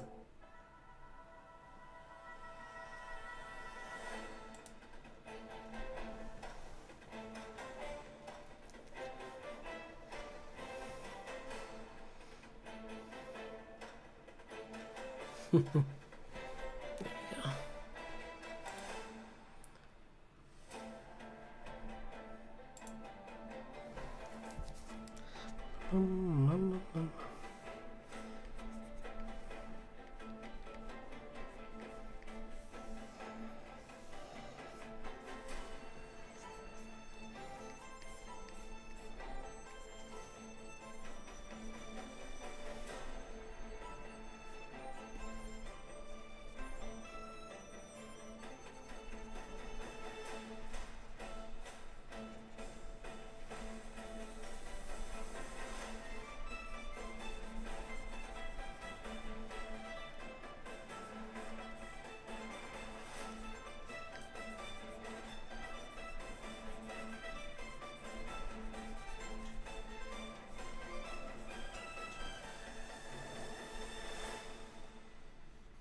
Oh no.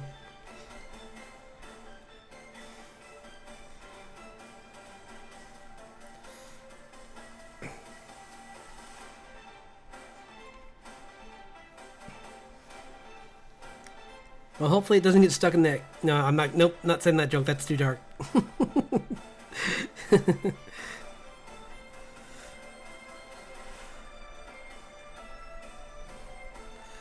Just hopefully it doesn't crash. Is what I'll leave it at.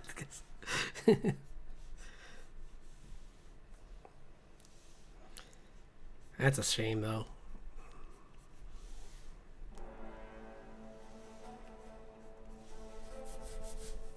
That's one thing I'm glad I haven't had lately, but I have had that in the past for sure. Where I've had really bad. Actually, earlier this year, there's a certain time when I like. Yeah, I changed to Wait, you couldn't hear the music before? Oh no.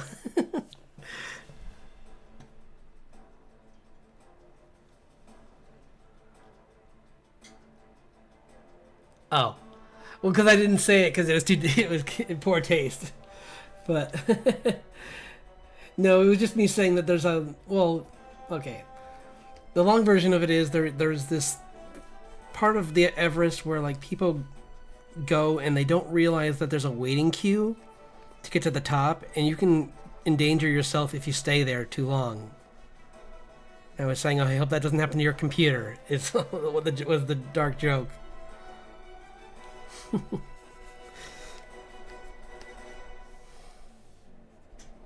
It's like, it's not worth it. Don't climb.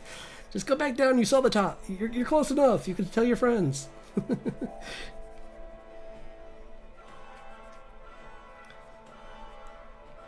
That was such a surprise to me, too, when I'm like, wait, it's not the mountain that's actually dangerous, it's the waiting? I mean, the mountain is dangerous, that's why you have guides, but, like, still, the fact that it's, like, the most common thing that causes health risks is the waiting at that altitude. It's like, yeah, maybe, just call it.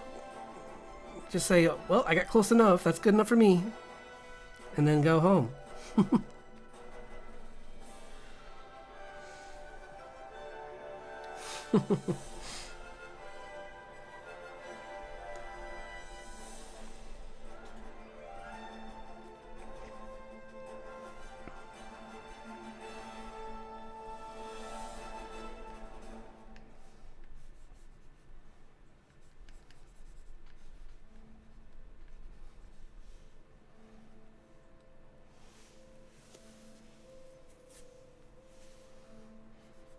Yeah, like if I went to a part of a national park and they're like, well, you can camp here, but just to warn you, there's been sightings of like really big grizzlies in this area. So, yeah, there's other areas of the park that are safer, and I'd be like, where are those?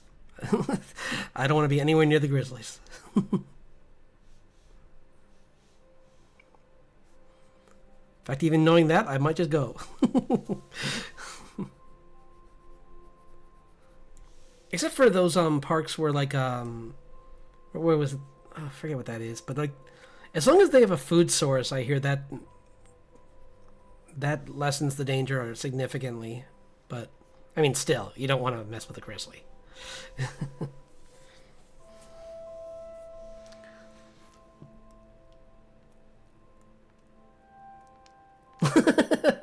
Yeah. Fun fact, I'm gonna scare you now. No.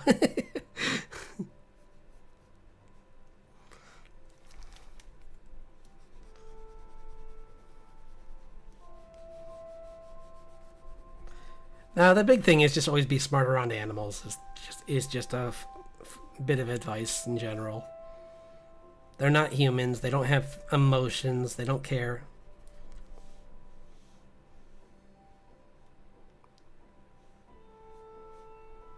Or they don't have. They don't. Yeah, that's always a complicated thing as well. Like they have intelligence, but it's different than ours. So.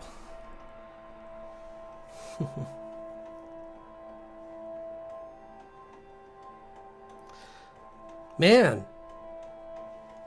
humans are fragile things. A bear is like can take like 5 shotgun blasts. I'll take the man any day, even if it's Batman.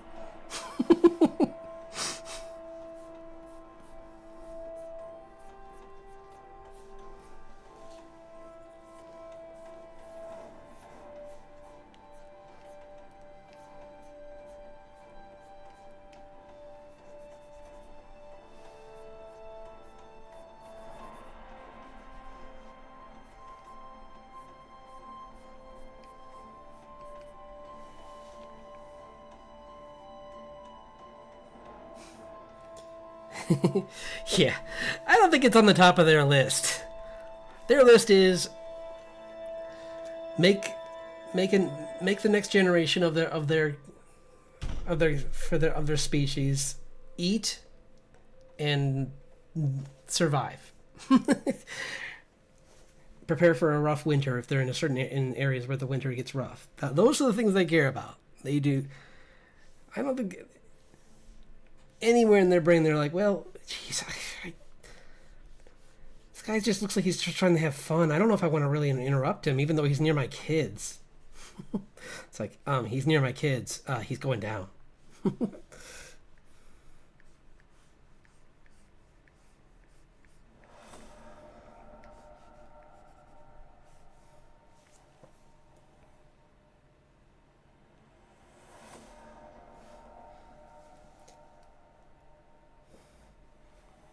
Because like they do mourn in all that, but that doesn't mean that they have the same type of emotions as we do.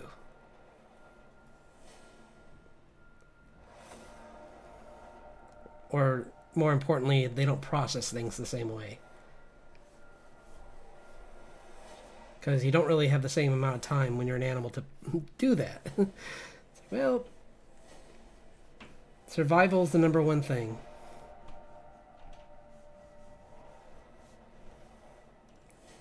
And it doesn't help when we've made it our mission in with many species to like make ourselves unlikable.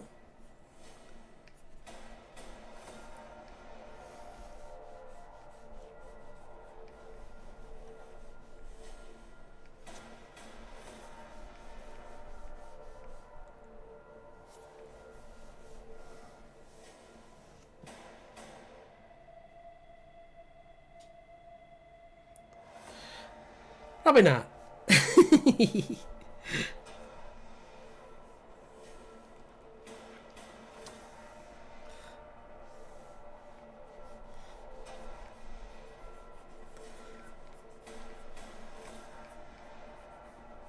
And depending on the species, the level of what they consider their like territory like is vastly different. So you always got to be careful.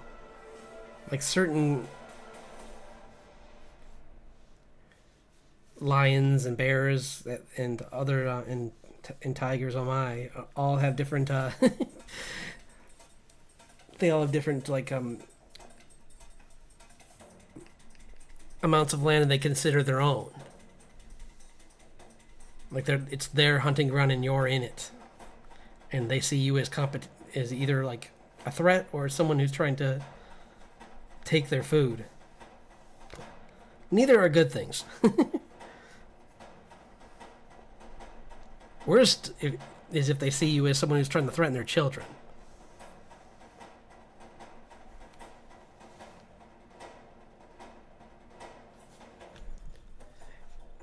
Yeah, because like if they see you near their kid, like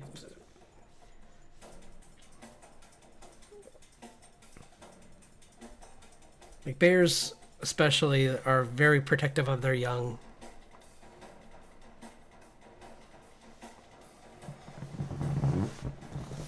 And even like deer, you kind of don't want to just like, they're not pets. If you see one walk up to you, I would be like, I'm going to go this way. I don't want to be, because all it takes is it getting nervous and all of a sudden you get like head-butted with a crown of antlers. And well, I hope you have a friend that can drive you to the hospital quick.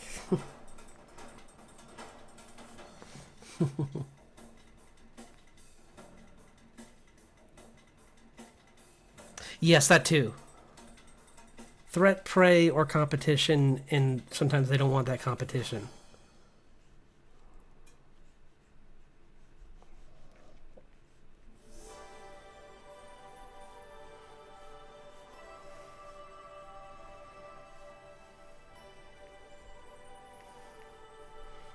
Same thing in the ocean with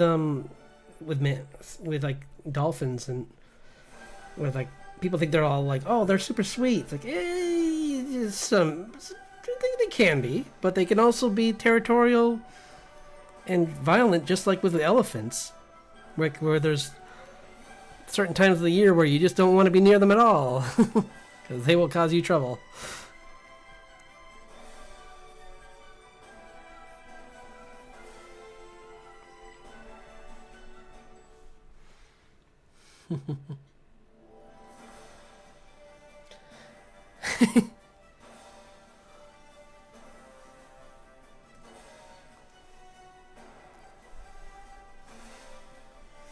It is interesting though that there's so much against belugas.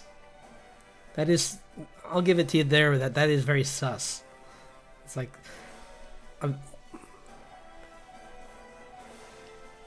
an offshoot of their species, and they're like just very judgmental and even like threaten them.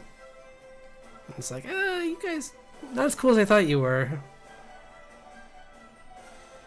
Like I thought you were all like Flipper, and it's like, nope, Flipper was just a trained dolphins. So in the wild, they're much less cool.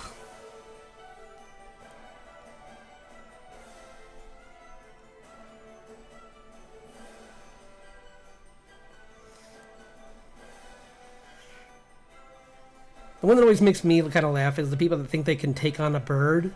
And I'm like, well, maybe you could punt, you could hurt it, but you better hope that it doesn't tell its family that what you did to it, because your life is going to suddenly be very complicated.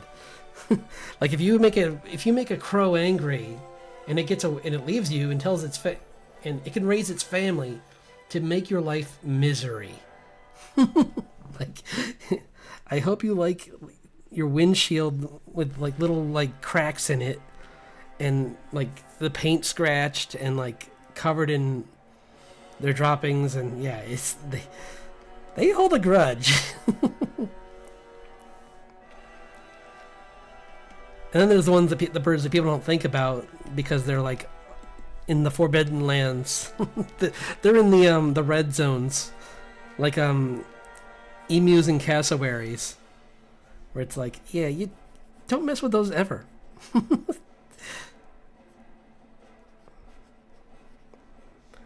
They are rough.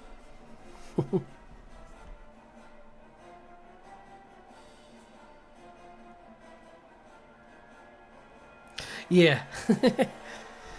Pretty much, yeah. Although ironically the other part the other way is true with them too though. Like if you're nice to them and you treat them well, but just don't try and like overfeed them or anything, make them dependent on you, but like if you're nice to them, sometimes they'll try and find things for you, which can lead to silly, or just crazy situations like this one guy that thought he could like become a Batman villain and like train a bunch of crows to steal for him, but he forgot that crows are just very, like when you train them, are very like simple-minded, like task reward based.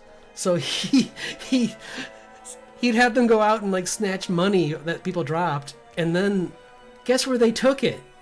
His house. So, how do you catch a guy whose thieves are leading you right to the hideout and not doing a good job at being subtle? It's like, I don't know. It's like, hey, Penguin, you might want to work on not maybe send them to a P.O. box instead.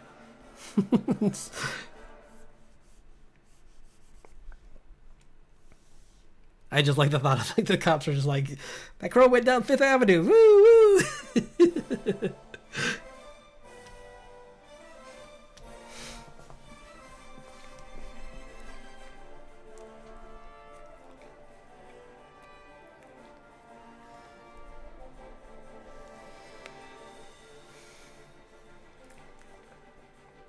And me and my dad always joked that like even geese are proof that birds are very close to dinosaurs on the evolutionary chart, because they are like, they don't care.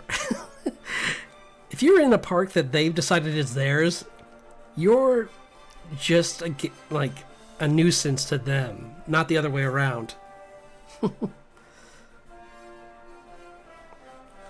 It's like, oh, these humans again. I just want to chill out today. I wanted a quiet Sunday where I could just walk around with the kids and yeah, so did we, bird.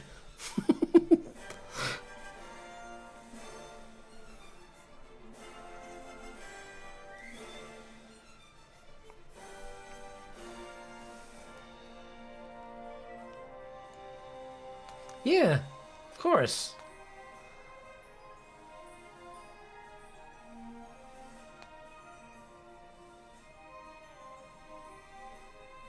Cool. Yeah, no, that'd be great.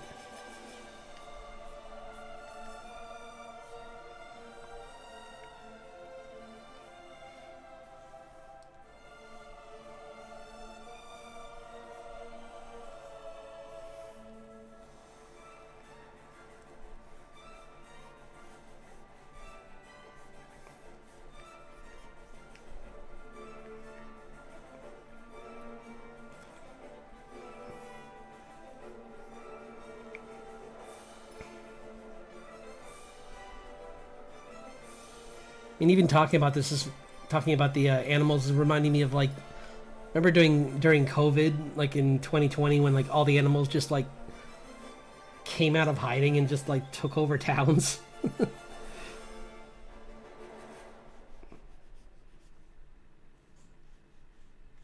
Or like you would have like just like mountain goats just like walking around a town like, yep, huh, this is where they live. Okay, cool.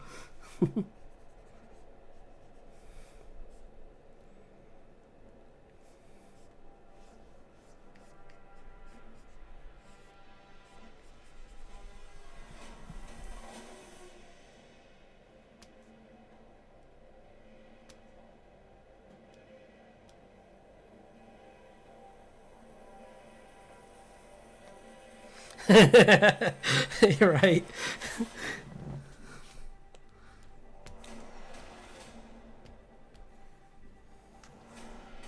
The Corvid Commando. There's a free name for you.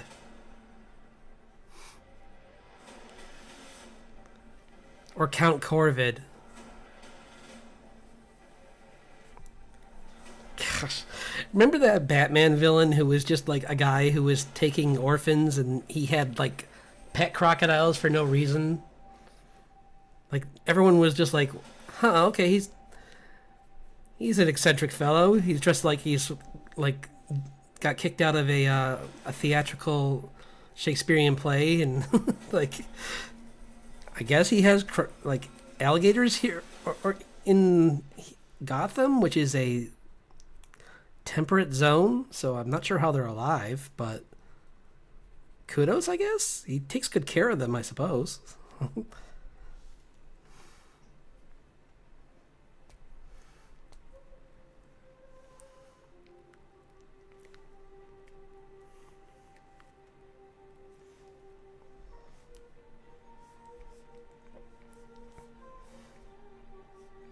Although I kind of like, it's always kind of funny pretending that stuff like bugs me when I'm like, you're looking at a universe where like the Earth is like 5 times the size it is in our reality, and it's like, but how does it? What? That would change a lot more than just like. That would change everything about the planet.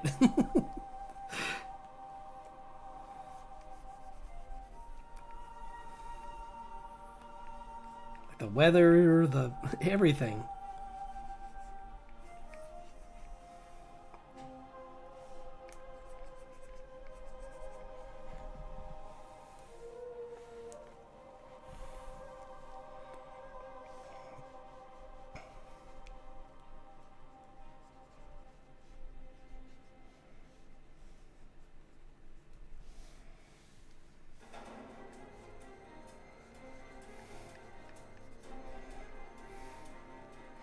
That looks way better.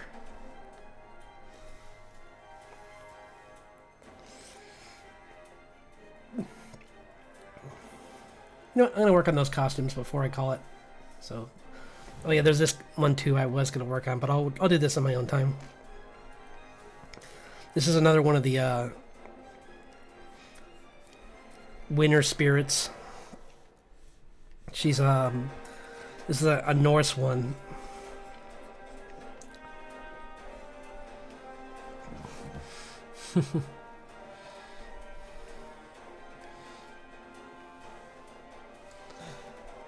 I love this page. Maybe I'll work on this a little, actually. Yeah, let's do this, actually. I know I'm bouncing around, but it's like, this is, like I said, a chill stream, so it's just whatever goes. Because...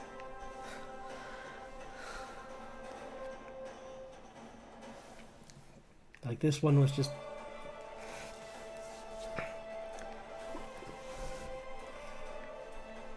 this is like a page where like they're just about to go and start. He's trying to start collecting information on where his wife is, and June decides that like they go to this like cabin that's like a he can summon it sometime, or like but it's not something he can do everywhere, but like it can be summoned in this one place. So like she's gonna hang out at the cabin, and he's gonna go and talk to his brother-in-law, who's pretty good at tracking down like keeping tabs on his sister sometimes because he's protective like that, and or at least he has. And if he doesn't know, Richard knows that he'll find good people to help track her down because she's in danger. So he and Junior's like kind of a little upset because she's like she's worried that he's leaving her out because she kind of didn't do too great in the last fight. And he's like, "Oh, you could absolutely come, but you remember what your uncle's like, right?" And he goes to that panel, and it's like, "Oh, right."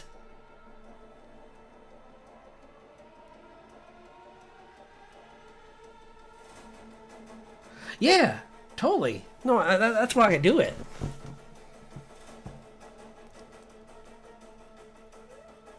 Plus, you go back to your drawings later on, and you find mistakes. So it's good to kind of like, not, for me anyway. That's how my brain works. Is I just like I have to step away from them for a second and then come back to them, like usually off stream, and then I'll be like, oh wow, I missed this entire area. Like I forgot to draw the arm, this person's arm or something, or or this angle doesn't really make sense, which I've done before too. So.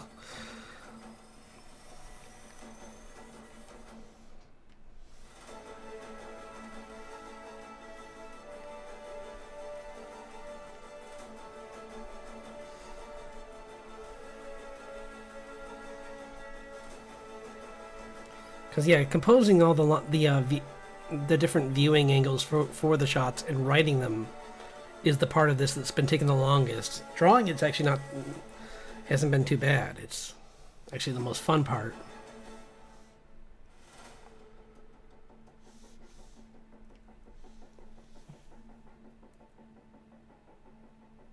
Yeah, totally.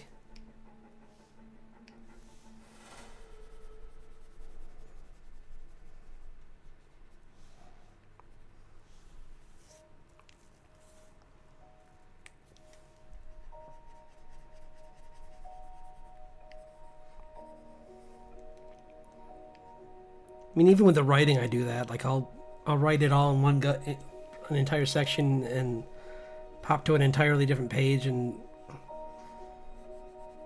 go back to an earlier spot and see if it matches with what I'm writing in the story currently. And if it doesn't, then I have to go back and fix it, or retcon things, or.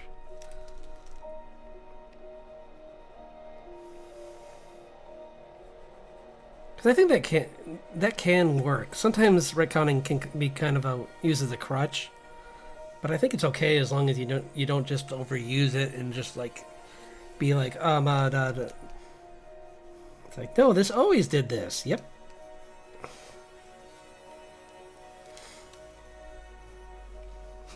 Mini Moose, my other sidekick. Yep, been with me the whole time. The biggest retcon one of the biggest I ever saw. It's him pretending he had two sidekicks throughout the whole show.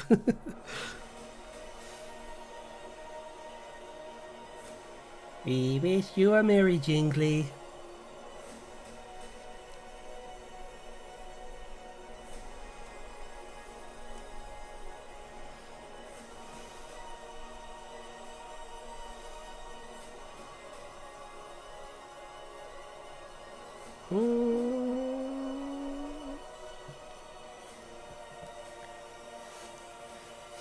Beep. I just thought that's all he said. I was doing for the longest time after that episode came out. I kept walking around being like beep, like.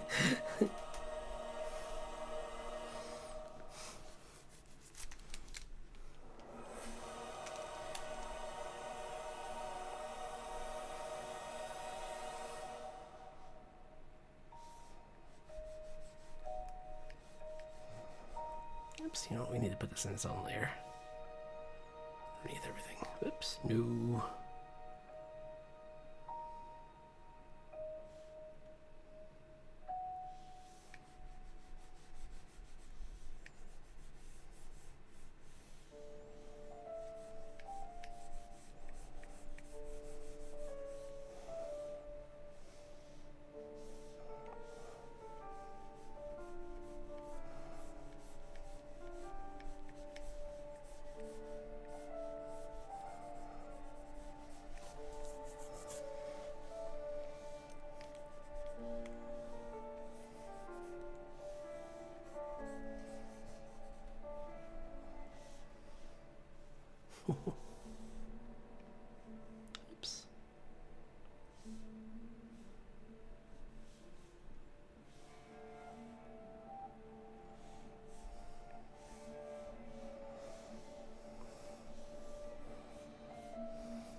Yep.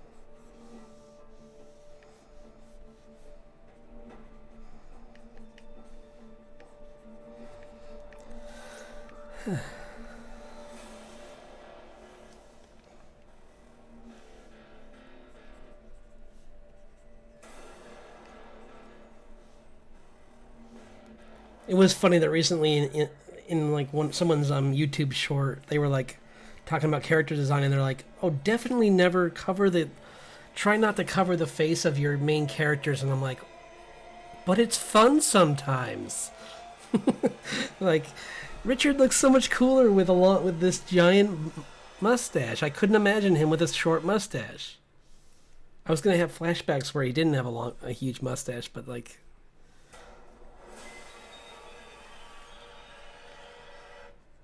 I'm thinking maybe like Grace talked him into it, kind of. His wife was like, mustache is nice, but it'd be even better if you made it a little bit, if you let it grow out a little. He's like, really? Okay. It's like, I tried that once, but they didn't like it in the military, so. But now I can do that.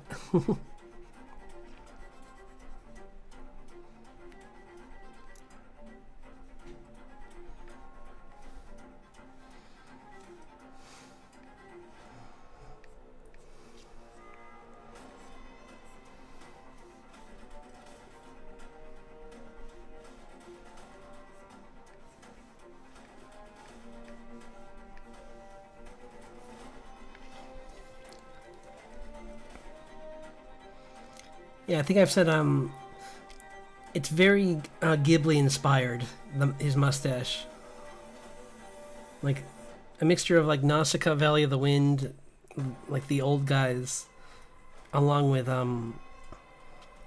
the general in Howl's Moving Castle. Solomon, I have a new war strategy. This time I'm gonna blow the bejesus out of him. He was such an airhead. Himbo General.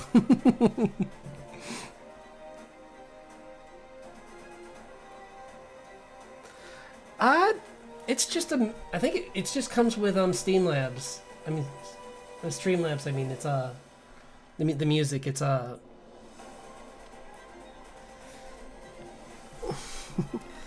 Gosh, I gotta watch that movie again. I'm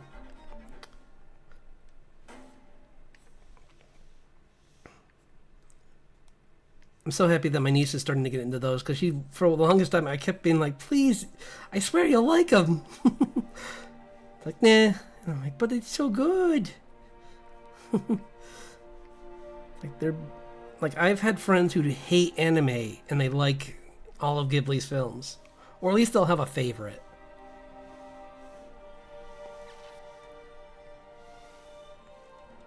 Especially like Spirited Away was really popular with people I knew. Like, I know a lot of people that like that one a lot. Or Howl's Moving Castle. Those are the two biggest ones that I think people who don't watch anime like. Or at least people that I know anyway.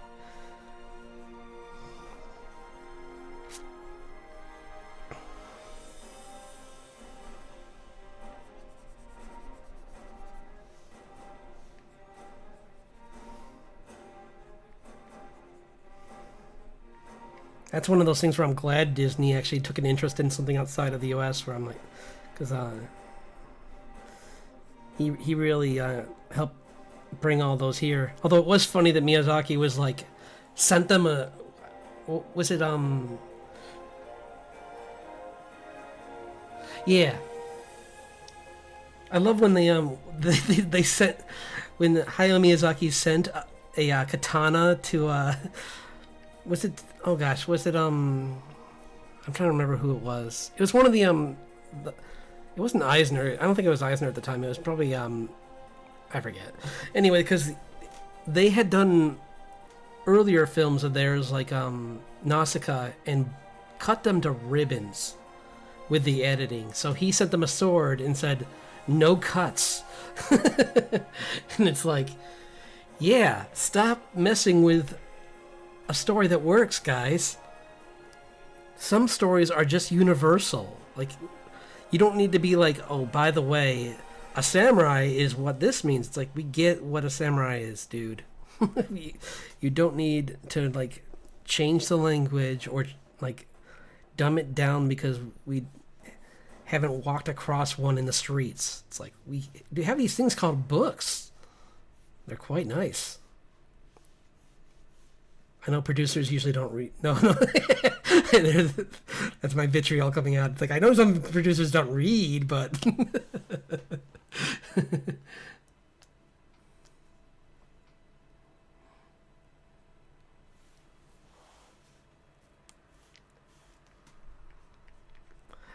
And it's funny how Hayao Miyazaki is kind of like, watching him manage that is, he always was like kind of like a slasher villain where it's like, or like, well, or like a musician in general where it's like, this is my last gig. Everyone freaks out and watches it, and then he's like, okay, I was joking about that, but this time I'm serious. He's joking again. Okay, but this time I'm serious. And it's like, dude, we get it. You like doing this. Stop telling us you're quitting. Because you're clearly not quitting. I just don't get why he can't just do... Maybe it's just part of his personality that he just doesn't want to do smaller projects for them. Because I mean, now they have a video game series that he could be a part of and just leave the company to his son and just do that. Or he could, they made some TV shows for kids, and he could, if he put more energy into that, those could be way better. Because I was a bit disappointed when I saw those. I'm like, oh, I forget what it was called, but it was like, there was like this like CG one that was on I think Amazon back in like, I think 2018, and I was like, it's not bad, but it's not very good. It doesn't have that Miyazaki energy.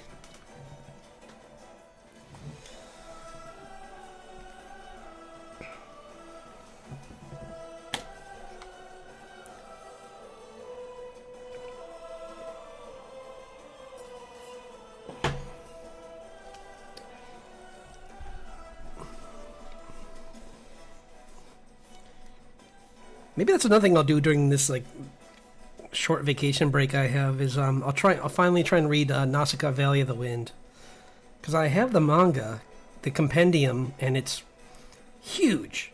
It's like imagine like the Sandman graphic novels, and it's like around that size. So they're beasts.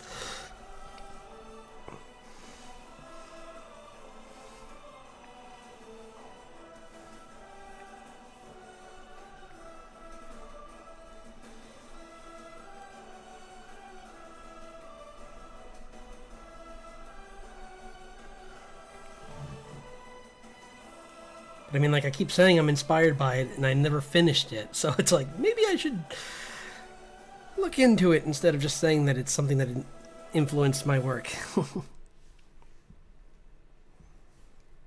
Especially because, like, Nausicaa is so much, like, they did a great job. They did a pretty good job. Well, no, I won't backpedal. They did a great job with her in the movies. But it's not one of my favorite Miyazaki films because there's ones where they did better. Like, I mean, Castle in the Sky was way better than Nausicaa, in my opinion. If that's your favorite, then cool. I totally get it. Like, I don't think there's a single Miyazaki film I dislike, but there are certain ones where I'm like, it's like, this one's good, but it's just not as much for me.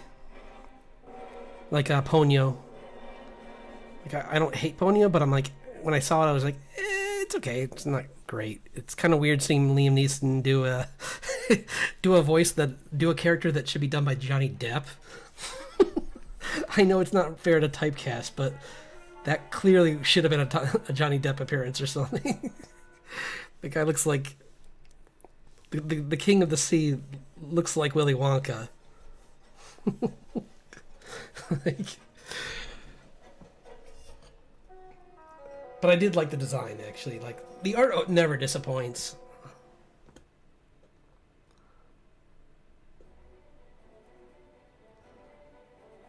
Yeah, you should. It's really good. Like just like the character. I mean, Mark Hamill's the villain. I mean, that's not a spoiler because you find out very early on that he's sus. But yeah, Castle in the Sky. And all the voice actors they have for the English are. That's one thing about Ghibli too, is whenever they like Disney always finds really good celebrities that can do voice acting. Like, some of them more than others, but usually if they can't, the story is so good that I don't care.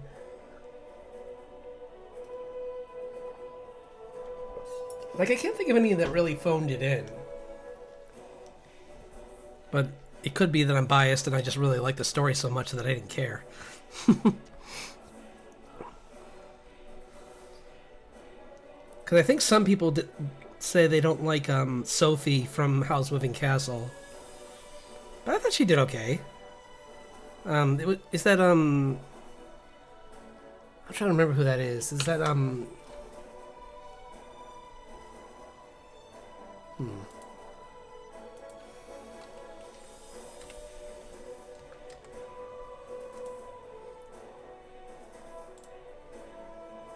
do do do do do do do do.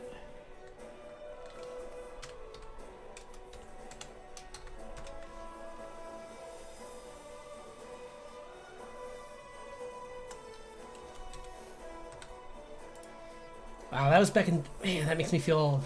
It's like...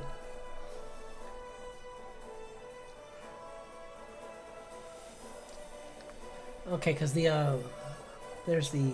Where's the English staff?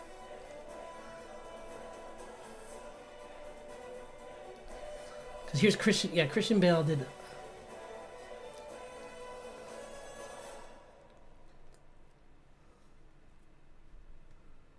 Huh.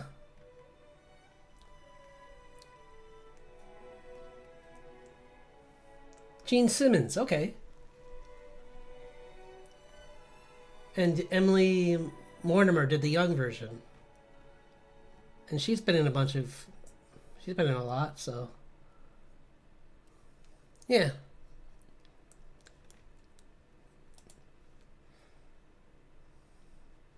So, like, a good cast. Christian Bale is Hal. Trying so hard not to be Batman.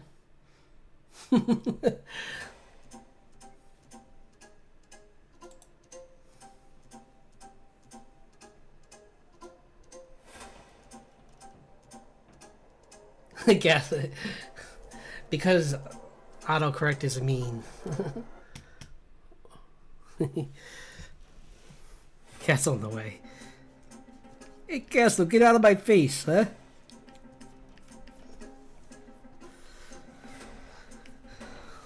Wait, who did the, I'm gonna look that up and check that out again because I'm right on that page. Who did, the voice of the General?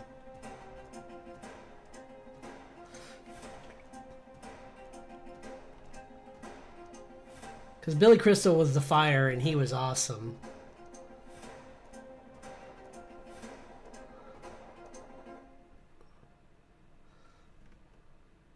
I think it... I bet that was someone... Oh. Because they had the voice for the... Huh. Oh, wait, here we go. All cast and crew.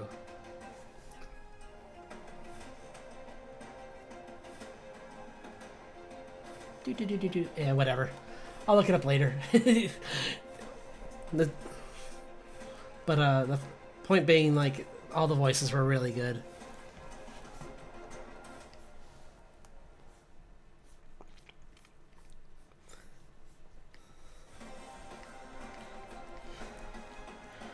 I think when it came to Ponyo, I just expected a little bit more of. I'm so used to them like doing a mix of like adult with children kind of story, and Ponyo's closer to like they're ones that are mainly aimed towards children. Which I mean, fair enough. It's the two main characters are kids, so I didn't care. It just was like I was just kind of partly expecting more of an adult thing, kind of like Kiki's Delivery Service, which I thought the other thing was going to happen, where I thought that was going to be 100% just a kids film, and then she gets depression in it, and I'm like, oh no, this is too relatable. I don't like that. Like I understand her plight 100%.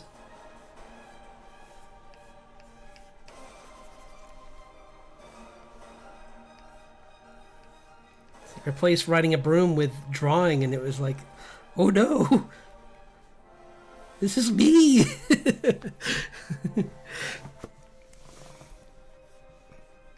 This is what happens when I have a slump and I don't draw for a while and I forget how to draw. Because that does happen.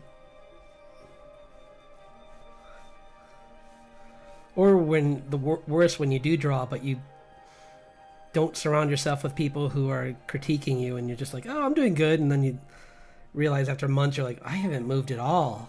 It's like, oh no. That's why a few years ago I did look into a mentor, because I realized I had been like just kind of slacking.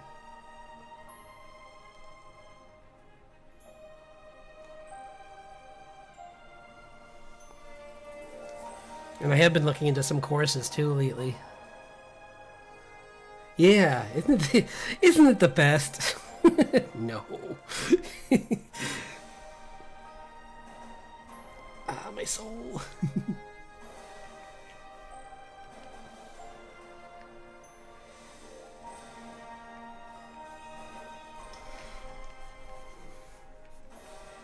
Oops, wrong there.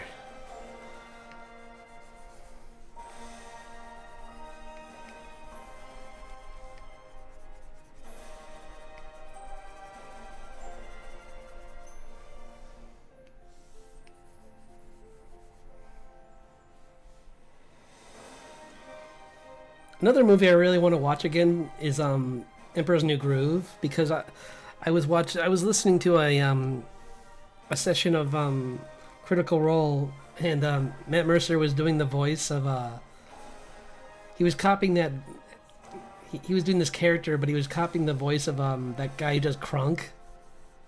And I was just like, man, I haven't seen that movie in so long. I really want to go back and watch it now, just because I miss this character so much.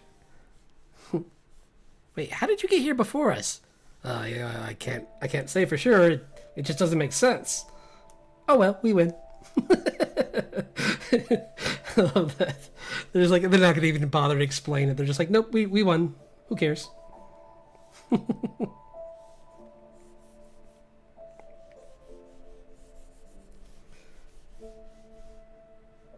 Mahogany.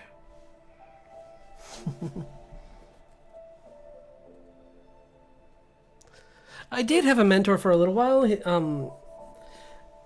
Name is he's Evan Burst. He actually has a group on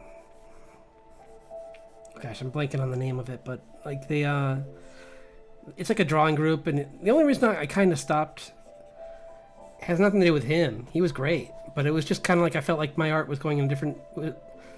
He had really helped me, push me to get back in the drawing, which was the bigger part of my problem. So I kind of felt like I don't want to waste any time that he could use on people who needed his help more after that.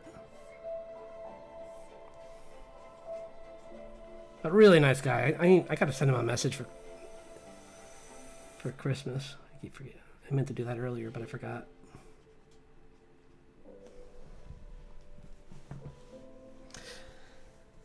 Let's see.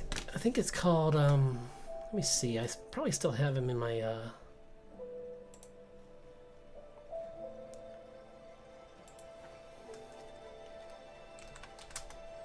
He has a YouTube channel as well. I'll try and find that out for you too, so you can look him up. Cartoon Block. Yeah, look up Cartoon Block. It's a How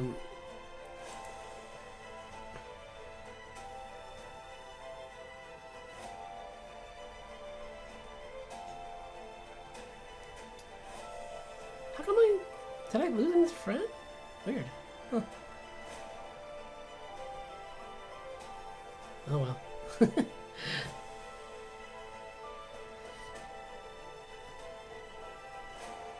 That's weird. I thought he was still in my friend list. Whatever.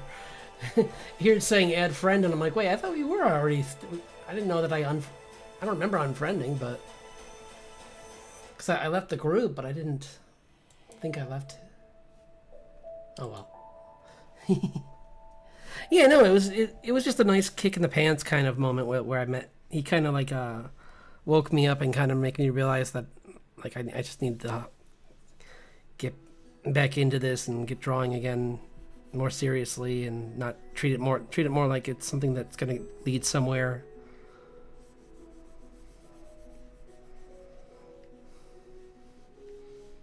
And honestly, this coming year, I'm going to push further into trying to make like sell some of my artwork too. Like for a little while I was just working on trying to like get better at digital illustration, but I think I've gotten to a point where I'm pretty happy and I can just honestly I should have as usual I am overdoing things, and I should have probably just been selling things last like 2 years ago, but I'm hard on my art style, so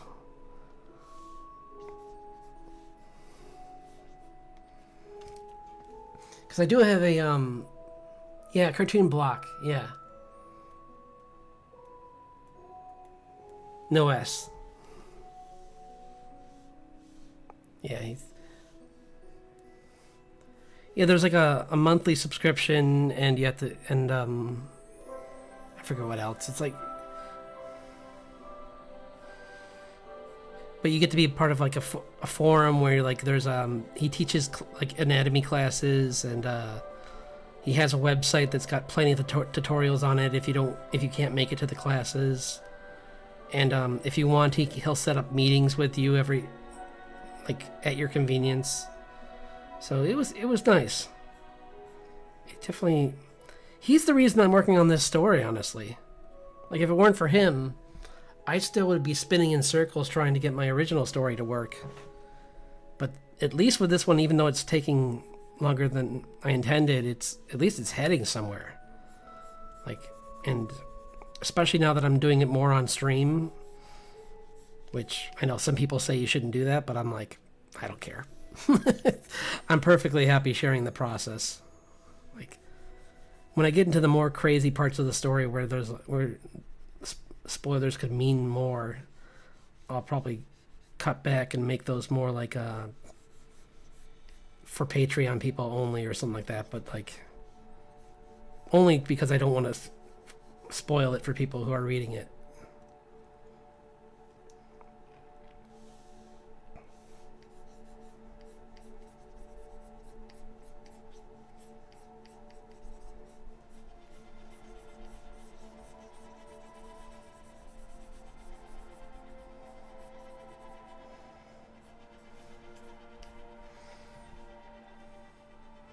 Yeah. Yeah, no, it was really nice. It was great getting that push and just like, because like all I did was I was telling him I was trying to do the elevator pitch for my original comic, and he's like, this sounds like Lord of the Rings, and even I was like, yeah, it kind of does, doesn't it?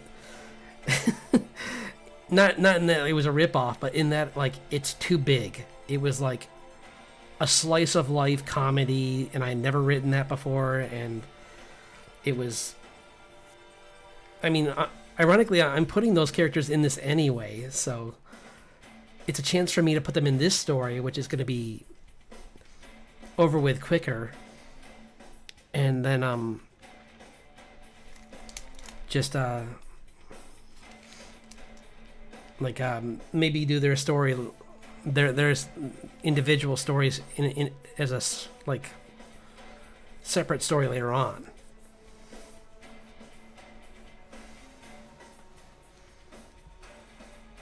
because yeah, it's the yeah, I'll show it. I think I've shown these characters. Yeah, I'm sure I've shown these characters, but I'll show them anyway, because why not? We're near the end anyway, so because I need to get some work done tonight, so other than this, I got to finish that drawing. Made some progress on that panel though. Come on. Please don't crash. Please don't crash. Please don't crash. You're trying to crash on me. I know you are. Oh, nope, it didn't. Good. Yeah, here's the main character of the other comic. And here's his brother. So, like, yeah, it was a story of two powerful magic users who got kind of stuck in a bad situation, and both get stuck doing community service. And so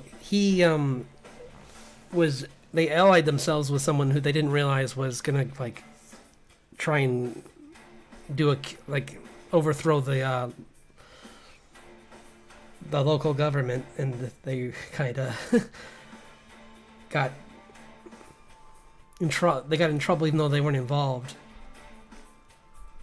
So, like, as punishment, I gotta finish these two. I forgot about these, and I'll do them later.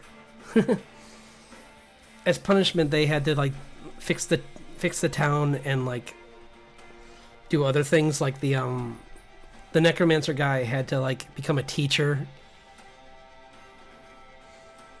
and the geomancer guy had to literally like rebuild buildings.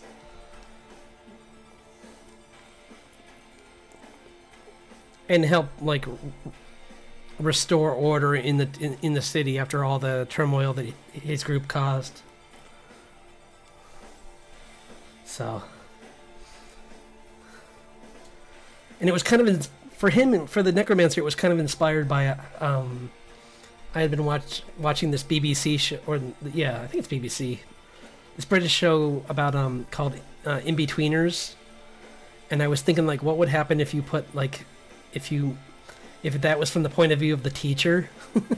So he just hates the kids. And like, yeah, it's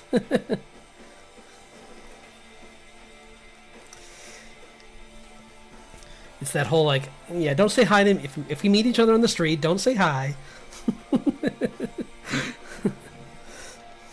We're not friends.